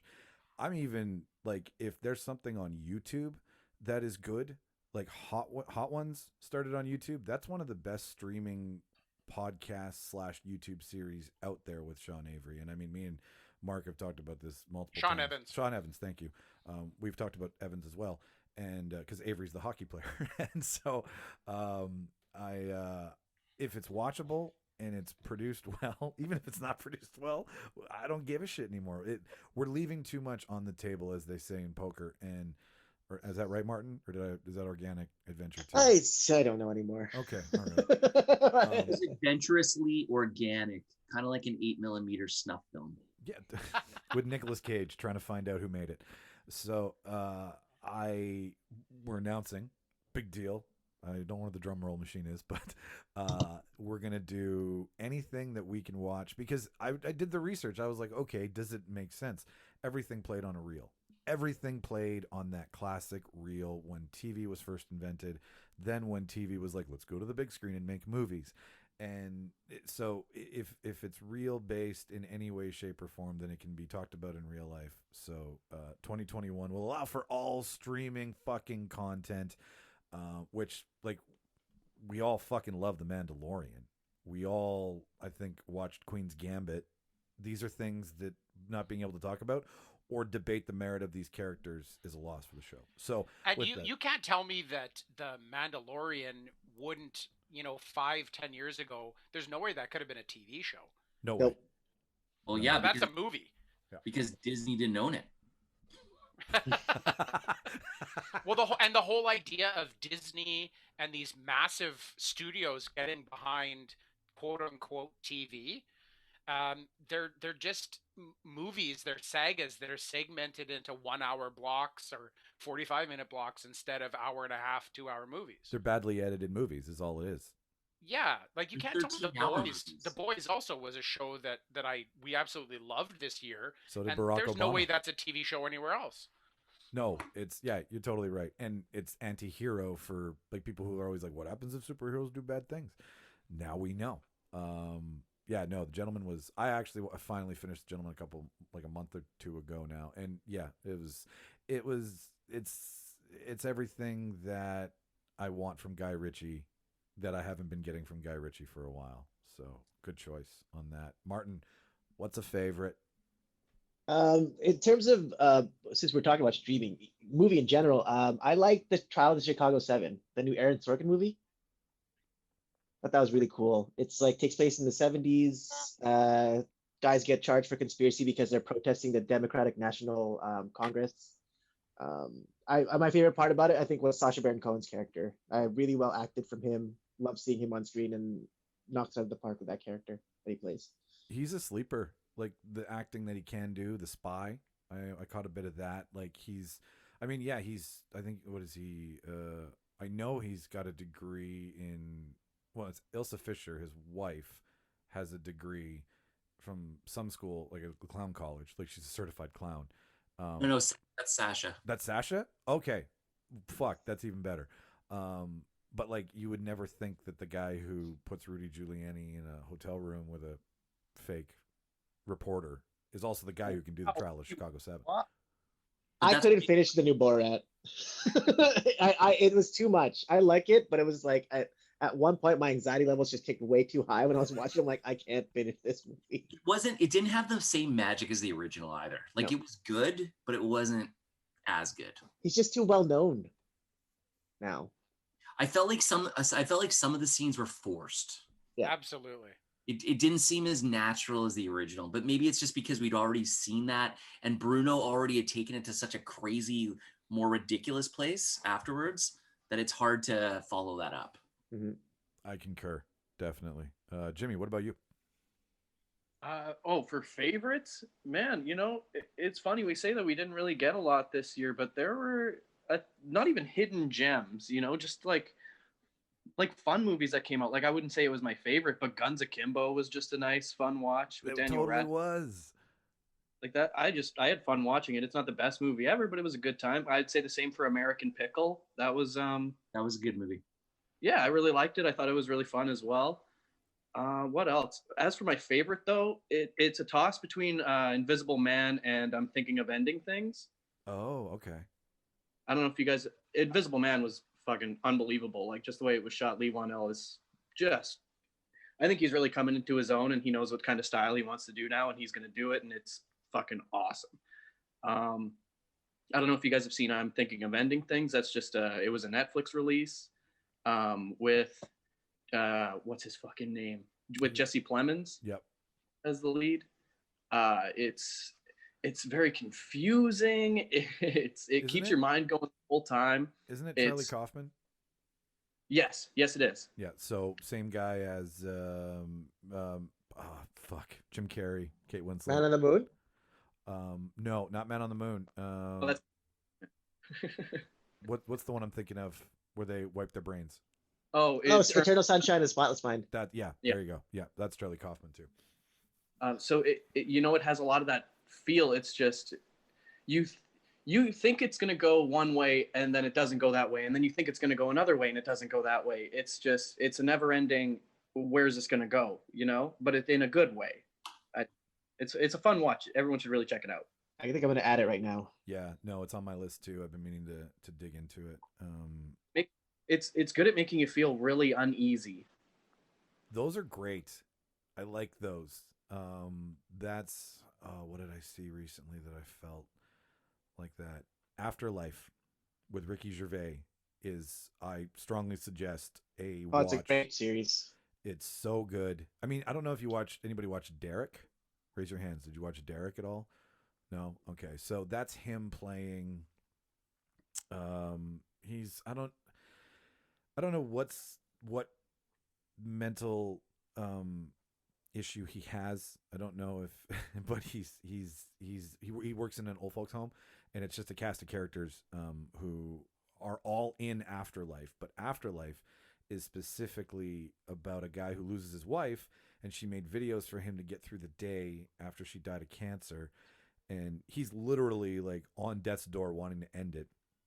And he works at a local newspaper, and it's a dark comedy, but it's Ricky Gervais' opinions on matters. It's the cutting Ricky Gervais that you like at the Emmys, but or at the Golden Globes, I mean, but acted softer for the role.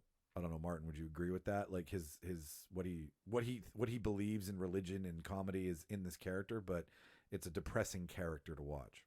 It's not a happy series for sure, but it's funny as it's fuck. good. Like I think season 2 is way better than season 1. I think I love Yes. season 1 as well, but they really ramp it up in season 2, and it almost made me feel some emotions. Yeah, which was no, a pretty big I was thing. crying, and the soundtrack's amazing. Soundtrack's Yeah. so fucking good. Really good series. Anyways, Wobby Wob, what about you? I mean, I would just like to say that I feel like we're in the golden age of straight to video. It's pretty awesome. Yeah. But I mean, I miss going to the movies like a lot. Yeah. And it's weird when something is kind of taken away from you, or there isn't these big releases that you can kind of go see. You kind of realize that maybe you're taking that for granted. And I know everyone, and I mean, I sell TVs for a living, and I'm all about having that big 85-inch TV in your house. It's not the same. I don't care what anybody says. You can get close, but unless you have like Seth MacFarlane money and you can put a full IMAX in your house that costs you like $3 million, like nothing beats sitting in that fucking cinema.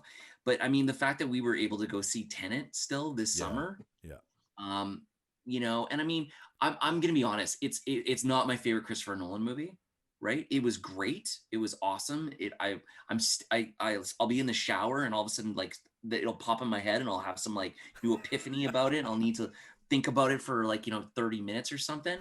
But I mean, it was a good movie. King of Staten Island was awesome. Yeah. I thought it was funny, hilarious. I love Bill Burr, and he was great in it. I really liked Eurovision. Yeah, that was pretty funny. Like, I know lots of people shit on it. It was fucking hilarious. It was old school Will Ferrell at its best. I'm brain farting. She's in Mean Girls.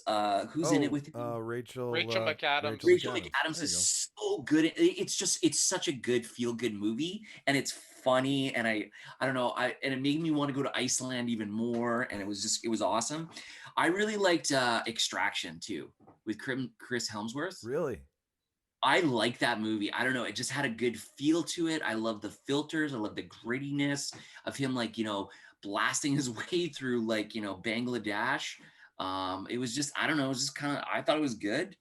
And I'm definitely going to say my favorite TV series this year is The Boys. Love that show. Like, love it. I wish Micheal would watch it with me.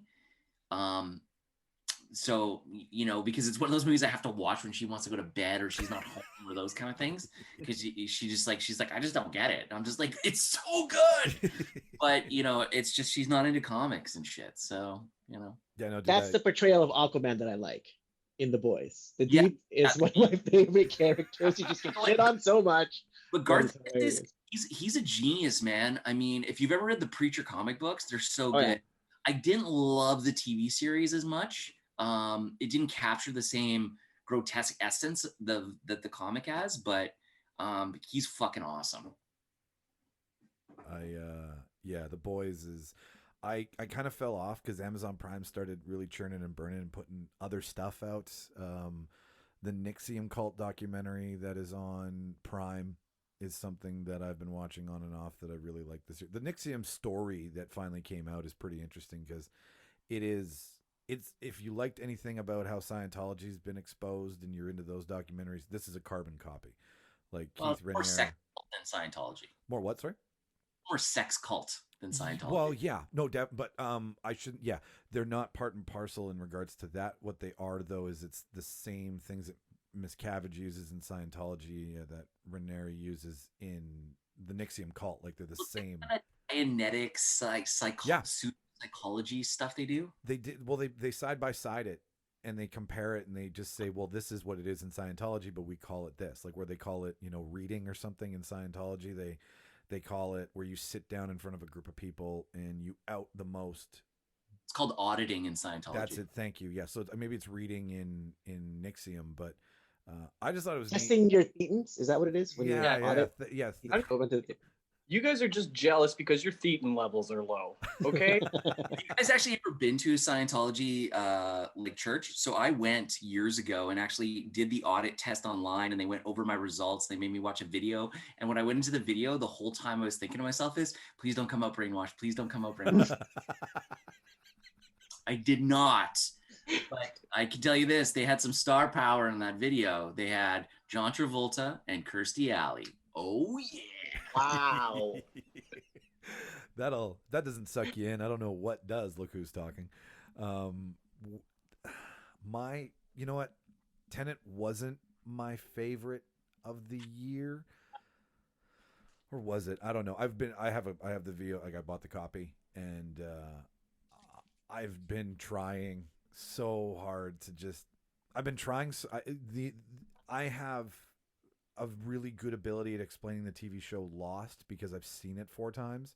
So I want to have Lost skills when it comes to Tenet, so that I can be like, I just want to be a part of a club of very few people who totally understand that movie. Like I want Christopher Nolan access, right? I want to. You want to be in the Christopher Nolan fan club. Yeah. Very few people. I really liked. Digital video too much, though. You've got to be more in tune with analog. Yeah, no, I have to regress. But see, the thing I really like about it from having seen it, I think I've seen it 5 times now, mostly just background while I'm editing and stuff, but I really love the fucking soundtrack. And I don't know if you can, what the fucking, You got cupcake on air. hang on here. Hang on. The sound is very intense in that. And you know what? And the fact that Hans Zimmer didn't do the soundtrack is he was already booked for something else, and it still lives up to like the flow of all his previous movies. 100%. I feel as soon as the first chord rings when they're in that auditorium that you're now running with the movie. The movie. I'm sorry, ladies and gentlemen, you can't see this, but I think we've got an Olympic record here. Mark has eaten a cupcake in 1.123 bites. Hey, listen, if we're going to broadcast from home, I get the creature comfort to be at home. No. I'm going to use this portion of the video because I think it literally is 1.123 seconds. That's what I do to a cheeseburger. You've seen. Okay, Rob's been to a movie with me. Martin's been to many movies with me. Mark's been to one movie with me where we paid. Actually, this is a great story. Pay twice, watch once. Yeah, paid twice, watch once. That was a highlight of the year. But I think Tenet's my favorite. Yeah, it really is my favorite movie of the year. Just movie. Yeah, like movie in a movie theater on a Tuesday night. Like when we went, Rob, fuck was it? It just felt weird because it's the biggest, the first biggest movie theater in the city. Second, whatever. Who cares? It's the biggest. Yeah, and then you're in there, and like there's nobody, like nobody wants, and there's lots of people who want to be here, but like like There I was don't know, 20 people in the theater total, maybe. yeah, opening week, like, and tickets were not hard to come by. But I mean, it is what, like, COVID is different for everybody, and I mean, it'll be back eventually. It's going to take a while, a lot longer than I originally thought, but it's going to take a while, so that's fine. But I do kind of want to get into. I have a confession to make before. So you only talked about Tenet though. Like there was no other standout Oh, movie. there is, yeah. Okay, yeah, there is. Mandalorian to me is probably. I haven't seen last night's episode. Oh my God, what are you even doing here? I Just know. stop the No, no, no. podcast. Okay, well here's the thing, guys. Okay, so like I this will all kind of stab you. ties in. This all ties in together. So last night was the JP Ho Ho Ho Home show, so we were watching that, and then Kelly ended up, Shauna ended up with me. We were like, what do we watch? And then we ended up watching Amazing Race, and then we were too drunk, and I was like, yeah, fuck it. I'll just watch it tomorrow when I'm more with it. So that's why I didn't watch it last night. But I was going to work on Debater of the Year last night and listen to all the episodes, and I totally fell asleep. Can I just project with something? How amazing can Amazing Race be during COVID? Well, Everyone be 2 meters We have to quarantine for 2 weeks. this was all done pre-COVID. Somehow, I think the last episode where they won, because the last episode of Amazing Race is usually really fucking good. This one was like they were going, and then all of a sudden it was like, yay. And I literally think the last checkpoint was right when COVID shut the world down, and they just pulled the pin because it feels very, very rushed. We were supposed to end in Wuhan, and they were like, "Fuck, we gotta figure out a new location." 100%. So, so last night when I was gonna do Debater of the Year, I didn't even get halfway through it, so I have I think I know who is the Debater of the Year, but I'm not 100% certain. So what I'm gonna do is I'm gonna finish that this weekend, and then we'll announce it on Instagram, and we'll have everybody up there in order of who had the most, second most, third most, and then is it the total amount, or is it is it a per capita thing? So it's the percentage of your wins based on the amount of podcasts you were on. Well, we can talk about that. We can have a democratic conversation about that. Do you want it to be total wins, or do you want it to be total wins against Rob? We've been talking about data a lot lately. So what kind of data do you want to pull from this? Well, clearly a win that I wasn't involved with carries less weight than a win against me. That's true. Oh, this is going to be a complicated algorithm. I don't care how we view the data, as long as Jimmy doesn't win. Okay. That's all. All right. I second that motion. For some reason, I think Mike's gonna win, even though he won like maybe one, and that's a questionable. He won Like, one. oh, guys, by the way, I won Debater of the Year. I'm like, but you won one, and it was questionable. Those podcasts. You're on them all, though, Mike. I know. Yeah, and that's how I win. Like I win by I get to do dumb shit with people I like hanging out with. So that's a win in of itself. Winning this actual thing, it's more fun watching everybody fucking tangle about it than it is to be like I win. Because if I win, it's like drawing your own name out of a hat. Like it just looks. You're winning based on participation. Yeah, totally. I got a big gold star for being here every time. That's. Like, what was the one that you like fixed so that you won without winning? Oh fuck! What was that one? Remember, you voted so that it finished in a tie, and you somehow defaulted to winning. Okay, no, Mark, I know what you're talking about. I think that was where I gave in poker, I gave myself the button. Yeah. Yeah, and then that's when we made the rule. You have to submit at the same time because someone can just change their vote at the last minute. Yeah. Right? Yeah. That's exactly what it was. Because if you're fourth, and it's like it's dealer's button in that regard, so it's where everybody announces at the same time. Then like if Martin has 2 picks and I'm the or 1 pick and I'm the deciding vote, like that's gonna, I don't want to be swayed. So yeah, we switched that around for sure. Everybody should know that Jimmy has bananas on his shirt and they're really fucking cool.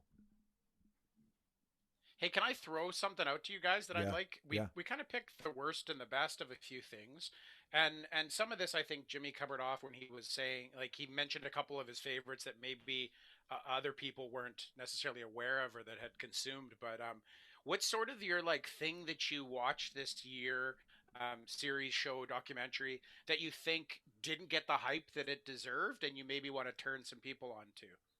Ooh, interesting. So I have an example since Yeah. I'm the one who just brought it up, and you guys can kind of think. I got into on Prime. I wasn't watching a bunch of Prime stuff, and the boys kind of brought me over to there, and then I started checking out other Prime shows.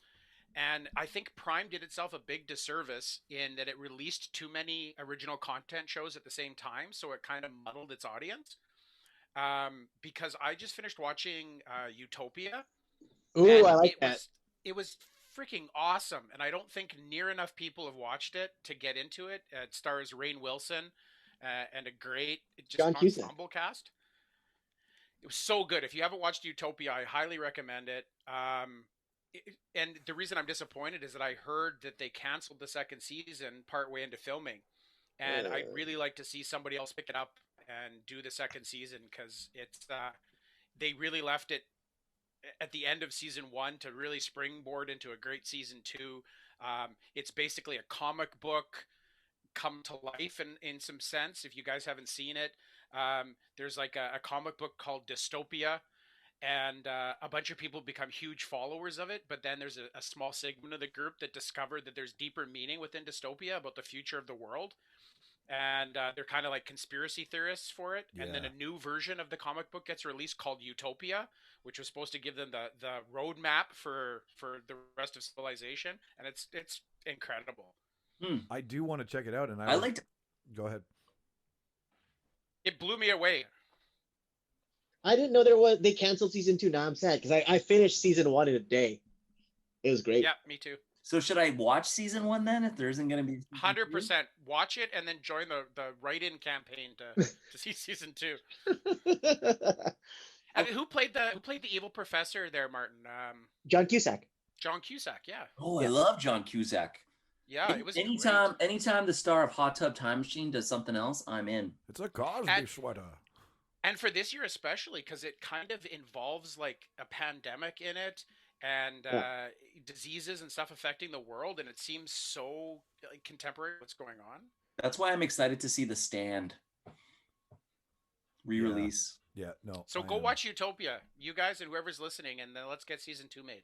That's cool. Yeah. You know what? Especially, Another Rob, you're a huge comic book graphic artist fan. That's what this is all is about. It's like amazing art. I was about to watch it the other night, but again, I have trouble getting Michelle into certain types of shows. Even though I'll watch every shitty fucking thing with her, like I watch the goddamn Bachelor with her, but she won't watch some stuff with me sometimes. Whatever. I know you can hear me. I love you. Save it for toilet time, Rob. Save it for toilet time. Or she's like, I can hear you. But I like the show Upload. If it's I haven't seen that either. I thought it was it was just kind of a cool premise how like when you die, you get uploaded, but if you don't have enough money, then you only get like 2 gigabytes a day or something, but you want unlimited data in the afterlife. It's kind of a cool perspective. Is that on Prime? Yeah. That's a comedy sort of, right?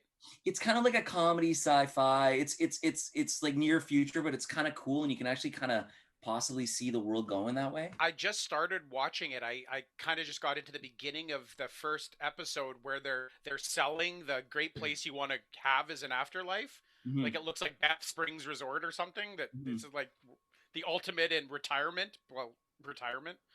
Yeah, and on you only interact with a certain amount of people, so there might actually be 1 million people in the area, but you actually only see 500 or something.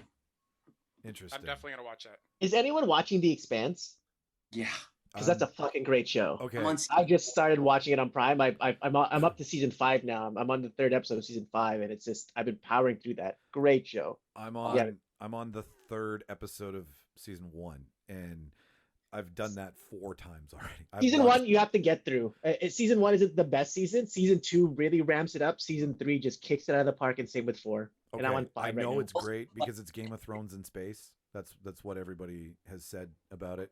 and it really is. It's about like it's the same kind of story in Game of Thrones where you're thrust into the middle of something, or actually just halfway through the beginning of a story about something, and then you're carried along, and you don't have all the background, but like you know enough. Like it basically is, Martin, and you can correct me because it's the theme of the show.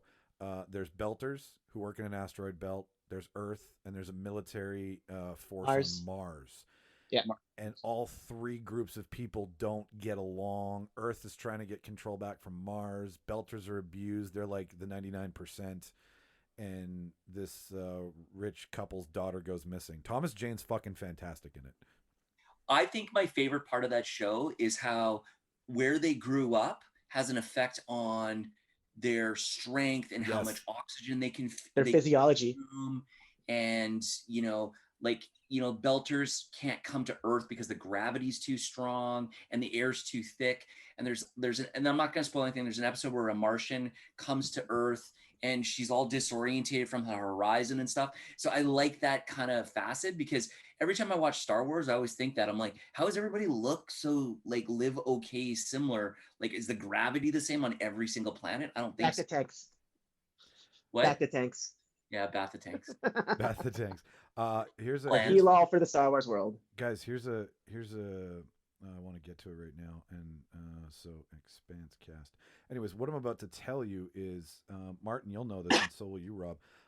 The Mars commander that goes after the Darby, is that the name of the ship? Anyways, that guy who sits them all down after they've captured them, the Mars military ship in the first season, that commander's from Winnipeg. Oh. The guy who plays him, Paul. I'll tell you right now. And I found this out the other night because I was like, "Who? Why do I like this guy so much?" Because I've seen him in like so many things. But has anybody seen The History of Violence here? Like the movie? The movie, The History of Violence. Yeah. Yeah, it's a great movie. Okay. So, yeah. Sorry, my bad. Greg. Just seen Brick. the history of violence around here. It's terrible. This guy is who is from Winnipeg. Oh, neat. But he's been in here. I'll tell you what he's been in, and I'm like, Jesus Christ. He was in Saw 5, Shoot 'Em Up, A History of Violence, Code 8, The Was Incredible he in Hulk. Shall We Dance with Richard Gere. No, with- but okay. Has everybody seen Men with Brooms here? yeah. Can't remember. Okay. I seen it once, but All right. can't remember. Do you remember the guy they play in the end in the silver tracksuit? That's him. That's Greg Brick. He plays the villain in that movie. That's cool. He always plays the villain or the dark character. He always plays a psychopath or somebody who's mentally broken or has no shame or anything. Like he always plays that dark character, and he's really great at it. But he's from Winnipeg. He moved when he was 17 to Toronto to pursue his acting career, but his roots are here. So shout out to Greg Brick. Jimmy, what's your must watch that nobody knows about? Oh, well, easily I'm thinking of ending things. Like that's okay. I feel like it came out and everyone saw the trailer and they were like, that looks interesting, and just didn't watch it. Yeah. Because that's what I did when I first saw the trailer. I was like, that looks cool, and then just never made the time. And then when I finally made the time, it ended up being like I think it might be my favorite movie of the year. So I really think people should check it out. What, Mark? What are you licking? Spatula. The spoon, the spatula. Oh, from the cupcakes. Uh-huh. I want a podcast at your house. Jimmy, you're gonna make me watch this now. I put it down because I wanted me and Shauna to have like a kooky thing to watch because she's into that weird mind bending stuff too. Yeah, that's a movie to watch together. Okay. And what I want you to do, Mike, I want you to try and guess where it's gonna go. Okay. Like I'll text you. I'll live text you while I'm watching it, and then when it starts to get confusing for me, I'll tell you what I think is happening. That's perfect. Please do. I'm interested to see where you think it's gonna go because I if you get it, I'll be very happy. But it took me about 4. I had to look it up to Really? finally find like the meaning behind it. So I'm hoping you can find it. I had to do that too. I enjoy doing that sometimes because then I'm like, oh, what the fuck? And once you find out, it makes complete sense. Copy that. My like, hey, watch this fucking show is The First on Prime, which is I don't know if there's gonna be a season 2 or just because of COVID and whatnot. Like, I mean, Why would there be? It's called the first. There should well, only no, be but one. it's It would be the second. you get a point. No, it's the first manned mission to Mars, and Mm. it's very well produced. It stars TV show or documentary? TV show, long form TV show. More details here. So, We need a different name How's for the between TV and science? movies. sorry, what was that? Rob? How sound is the science? Pretty sound because it's not. It's like it feels like Elon. It's definitely Elon Musk-ish, but so it stars Sean Penn, Natasha McElhone, and Lizzie Hamilton. It's got a huge cast of supporting characters that you've seen in other stuff. Hannah Ware, Kiko Agina, Ray Lucas. Not big names, but all good names. Sean Penn's pretty big. Sean Penn's huge, and what it is Natasha McElhone's character plays the Elon Musk character, private space adventure, and it's been known that man went to the moon with the government, but it was private space venture that's going to take everybody to Mars. So it's the politics behind Sean Penn's character, who's the commander of the mission, trying to make sure that he can get everybody to Mars safely and alive.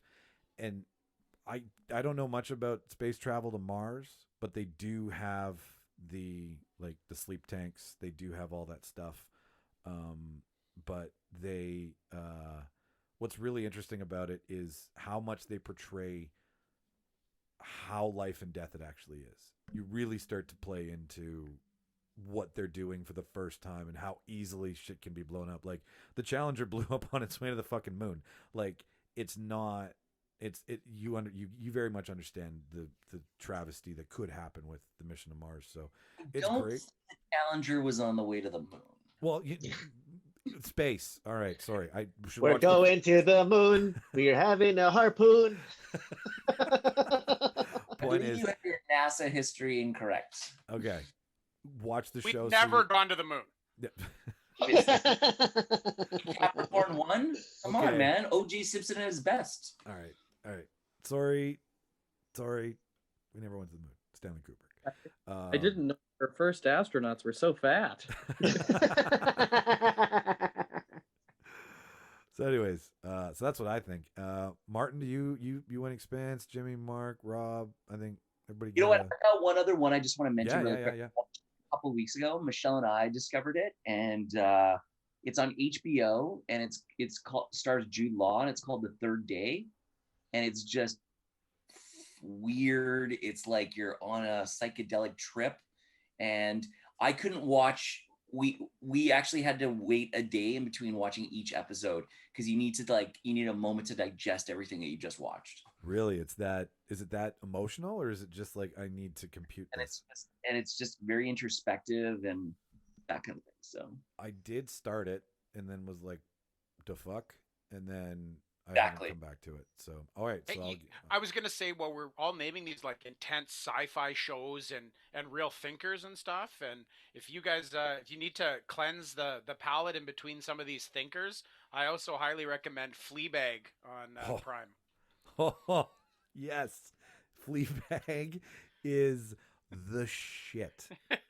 It is such. Phoebe Waller-Bridge writes it, directs it, produces. I think she's the big three on it, and it's amazing. I think she's like a sex obsessed single woman going through breakup, meets a priest who she falls for. Like it's just a calamity of errors. And she's always having visions of her friend that passed because she was sort of pseudo responsible for her death. And I love the fourth wall breaking is amazing. Yes, she does talk to the audience all the time. She actually helped write the new James Bond too. Oh wow, Cool. yeah, it was fantastic. So if you guys want like sort of a less of a thinker but more just sit back and enjoy, highly recommend it. Jimmy, you got something to say there? No, that's cool. I didn't know she was a co-writer on the new James Bond. That's fucking awesome. Yeah, no, she is. She's very whip smart. Like I think she's kind of the equivalent of Seth Rogen for a bring-in for some comedy, like for some dry wit, and to insert some, upper English humor that we all love in like a Guy Ritchie We need- film. wait till she We need makes you to the British up our movie. What was that, Jimmy? We need you to British up our movie. Do you think you could do that? Can you make it proper? Anyway, so we did the big announcement here for television, and there's another one coming that we're starting tomorrow that we've been approached by a producer. Steve Taylor. I haven't told this much in the group yet, I don't think, but I think I've mentioned it to everybody.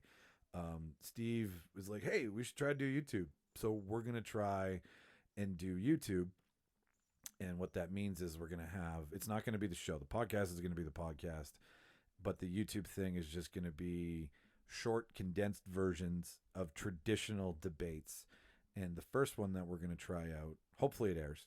You know, you don't always put your first thing out. We should have learned that with the Batman episode, but whatever. So Technically, it was not our first episode. technically, yeah, it's the first thing we. That was put like our online. 7th episode. Yeah. It was my first. Yes, it was. Yeah, totally.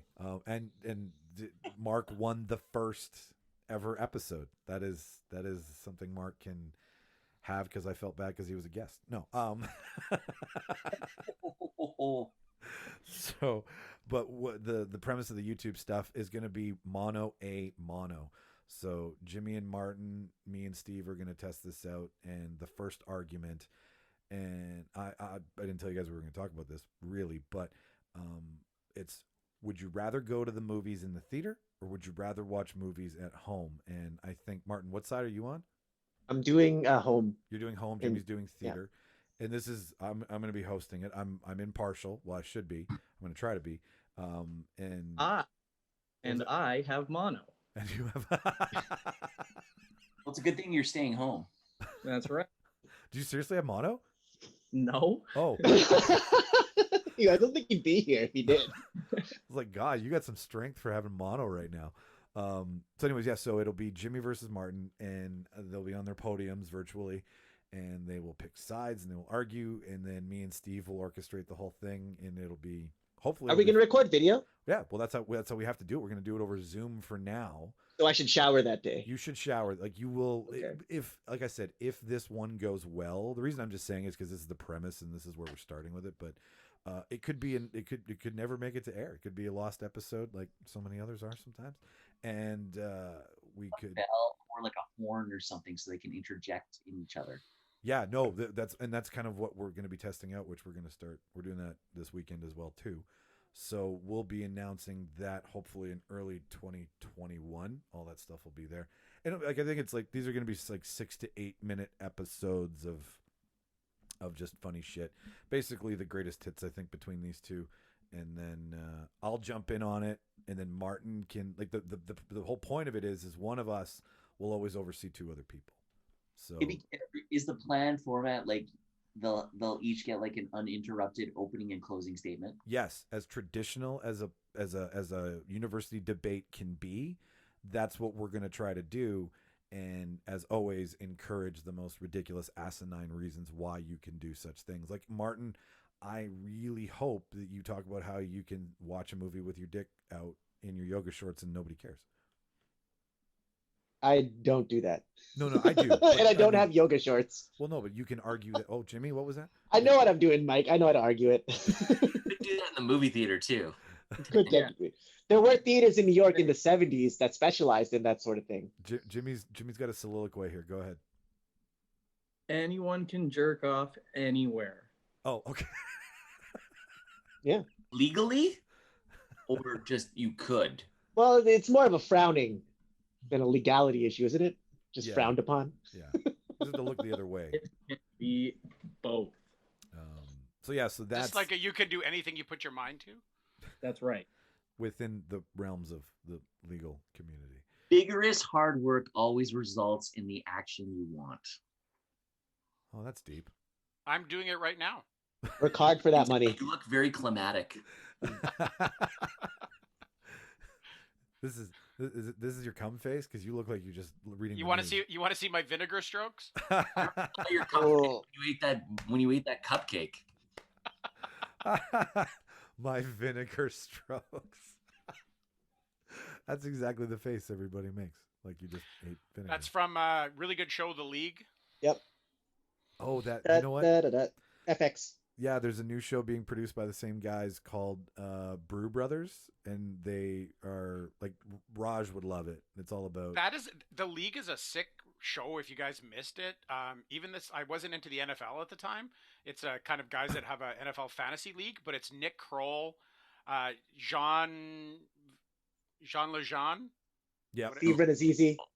Yeah, like amazing comics. It has John Valjean from Les Miserables. Yes, it does. I love Yes. French Revolution era people. And fantasy football. But amazing comics in there. That's funny. Point Jimmy. I would love to be in the writers' room for that crew of guys. Yeah, who is it? Mark Duplass, Jean Cool. Lajoie, Nick Kroll, Steve Renazizi, Paul Scheer, Katie Aselton. They're just awesome. It's a blast. Shauna told me about it. We watched it a couple Nick times. Kroll's Hormone Monster is one of the funniest voices. What are you talking about, Maury? Yeah, for you guys that like are discovering sort of Nick Kroll more now, go back and it was fantastic. I don't know what you mean, Mark. Which streaming service is the league on? FX, whatever plays FX. Yeah. Yeah, I'm not sure where you can find it these days. It was 6 seasons. I feel like Really Disney Plus needs way more content. Like you bought Fox, but none of the Fox stuff has come over yet. I think Like, that's 2021 is going to be our content. Like everything's coming 2021, which is Disney. going to No, be amazing. Disney But, like, Oh, needed- did you guys? give me the content. I Did need you hear the Hulu stuff. big announcement today that a new contract signed between Sony and Disney for Spider-Man to continue in the MCU? Oh, thank God. A minimum of 3 single films and then all the other appearances with the ability to cross back over to Sony stuff like Venom, the Venomverse and stuff like that. Cool. And then they also announced that all of the shows, their TV series, are gonna tie into the movie releases theatrically. So you're gonna see a lot of the big screen guest appearances within the streaming series. Oh, I just connecting the emo universes. Spider-Man back. And they talked about even having, now that they have the Spider-Verse open, that they could potentially bring back other Spider-Men. Emo Spider-Man? I don't know about No. Emo. I don't want to bring him back. And Andrew Garfield can stay. I'm good with him too, not coming back. Tobey Maguire, he's done enough that he should be. He's seated I at just the table. don't. Just not Spider-Man 3. Spider-Man 1 and 2 are fine. Yeah. No, I want Spider-Man Spider-Man 3. I want emo Spider-Man. There's Spider-Man 3 is not as bad as everyone makes it out to It's be. fucking terrible. It's worse. It's worse, Jimmy. What are you talking about? It's worse. I know, and both of you love Sam Raimi, so I think just Yeah. one of you's cutting him a little bit more slack than the other one. I'd Sean like to see Smart. Spider-Man and Morbius.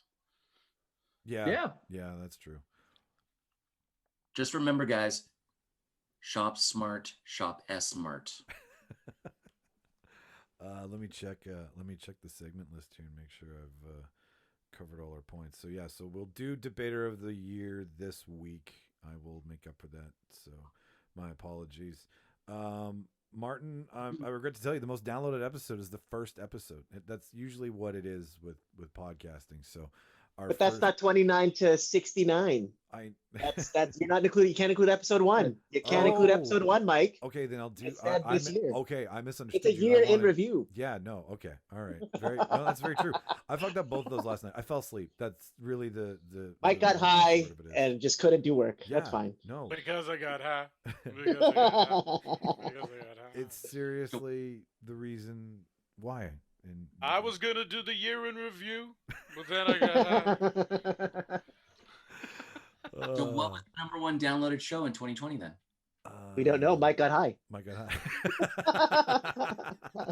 Mike's gonna know this week. Mike will do Debater of the Year, and we'll share it with everybody, right? Instead of just doing it here. If you didn't listen, you can see it too. So we'll put that on the social medias. Just one more thing, like, and I was talking to this with Shauna the other night, and was seriously going, "Yep, that's why that happened." And if I did get into Red River, because we've talked about it multiple times, I didn't get into Greekom, so I started a podcast. And zero fucking ill will. Like, honestly, all joking aside, like, I'm glad it didn't happen because so many things would have had to have changed that I didn't want to change. But Can I just interrupt? Yeah, Sorry, yeah. Mark, that looks like Mr. Hanky with a Christmas hat on. Oh, Remember yeah. South Park, Mr. Hanky, the Christmas poop? It looks like Mr. Hanky when you put the Christmas hat on the head. Mike, why don't you describe to our listeners what's happening right now? I am. Yeah, no, I'll quit my fucking sob story here. Mark has decided to bring back I think it's our mascot. Like No, Mike, I didn't mean this to interrupt your No, story. no, Go no, no, ahead. no. I'm glad you did. I'm glad. No, no, no, no, no, no, no, no, no. I'm not upset about it. Don't put away the dildo. Bring the dildo back. Bring the that makes me happy. Okay, there you go. So, it's funny because I'm trying. The play-by-play, ladies and gentlemen, is the dildo that was sent to one of his partner's residence addresses, and it's 13 inches. It sticks to his desk, and it now bears Santa Claus's cap. Is that It length? almost And it's it looks 13. like an alien. It fucking looks almost like an alien. Look inches. at the head. It looks like an alien I know. from the movie Aliens. Well, it's made right? like 4 appearances so far, but what I love is the fact that he's like holodized it, if that's even a fucking word. A xenomorph, is that what they call it? It looks like a xenomorph. It looks exactly like a face sucker, except you. No, when it comes out of the guy's belly, it looks like that, like the Yeah. small alien coming out of the guy's belly. That's Like- what it looks like. Mark, you Well, and I both know you could use it as a weapon. Belly. Oh, God, 100%. Like if you hit somebody with that, you could definitely do some serious damage. If I hear a noise downstairs, I'm going to bring that.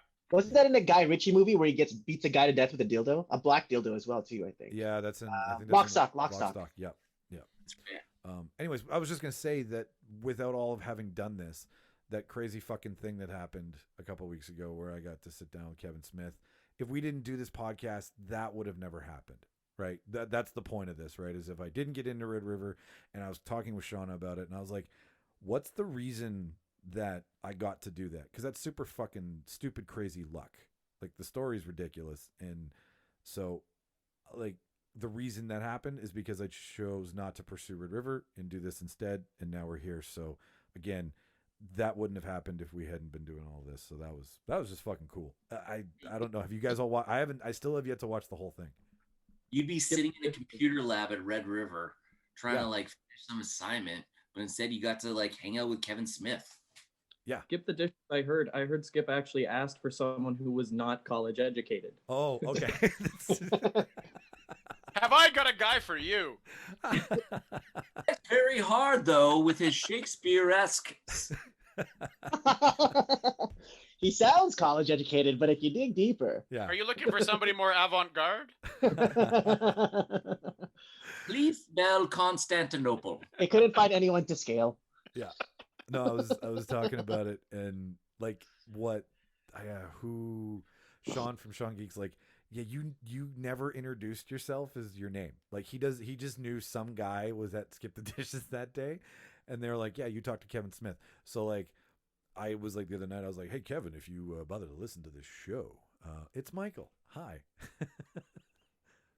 So anyways, yeah, so that was that fucking happened this year, and that happened because of the show, so that was super fucking cool. But I am looking at the time, and it's about that time where I gotta go put on some shoes and bid on a And house. Pants. Yeah, Where- non-yoga shorts. I'm- Non-yoga shorts. whatever. The people who are selling this house aren't in their home, so they can't be like, we're not selling to that fucking idiot. I still don't think you're allowed to go in another person's home without pants. Yeah. It's like 7-Eleven. No shoes, no shirt, no service. I'll let you know how it goes. I'll take them off once I'll take my shoes and my pants off when I get in the door, and I'll It doesn't say anything about pants, Martin. Just Just as no nice. I shirt, guess no not, eh? shoes. yeah, Mm. that's true. Pants are optional at 7-Eleven. I think the pants are implied though, Mark. I hate You- pants. Like we're not making this a specific rule, but you should just know better. All right, so let's send this off the right way here. I did make a little mini sound pad that is correct. So this is how I wanted to end the year properly. And it's from one of my favorite characters. Oh. Adios, turd nuggets. Good old Happy Madison. Yeah, that one's from Grandma's Boy. and that's one of our favorite turd nuggets. So with that being heard, guys, it's been, I think we did a podcast almost once a week for the entire year, which I was like, that's what we should do. So that was really fucking cool that happened. But time to put time to snuff out the fire, time to end tribal, time to go buy a house, and yeah, we'll see you guys. Yeah, we'll probably see you in a couple weeks. I think we'll be back early January. We're just gonna take a break for the holidays, so nothing too crazy. Here's to kicking 2021's ass. Yeah, totally. Here's to starting fresh and arguing dumb shit with cooler people than us, and having a blast doing it. So I have been Michael Petro. We will start in Vancouver. I have been Martin Navarro. Jimmy, you there? Yeah, I've been Martin Navarro. Okay, all right. Rob, who have you We been? get all Martin Navarro. Rob, who are you today? Martin Navarro. Okay, and Mark? Yes. Yes, who are you? Who are you representing today? Oh, you know who I am. I'm Mark Cowell, as always. Cool. Today, And... playing the part of Martin Navarro. In the second reboot of the Martin Navarro movie. And I am the original Martin Navarro that all these movies are based off of. Thank you for listening for the year. It's been a blast, guys. Until next time, keep fit and watch all the movies. So would I be paperback Martin Navarro, like the original, because the story came from a book? Yeah, you probably could be. Yeah. Never the original. It's always the hardcover's the first. Ooh, hardcover Martin Navarro. I like that. Hardcover Martin Navarro. Jimmy's sort of a screenplay Martin Navarro. Starbucks. He wrote it at Starbucks. He's writing the Martin Navarro story at Starbucks. Yeah, well,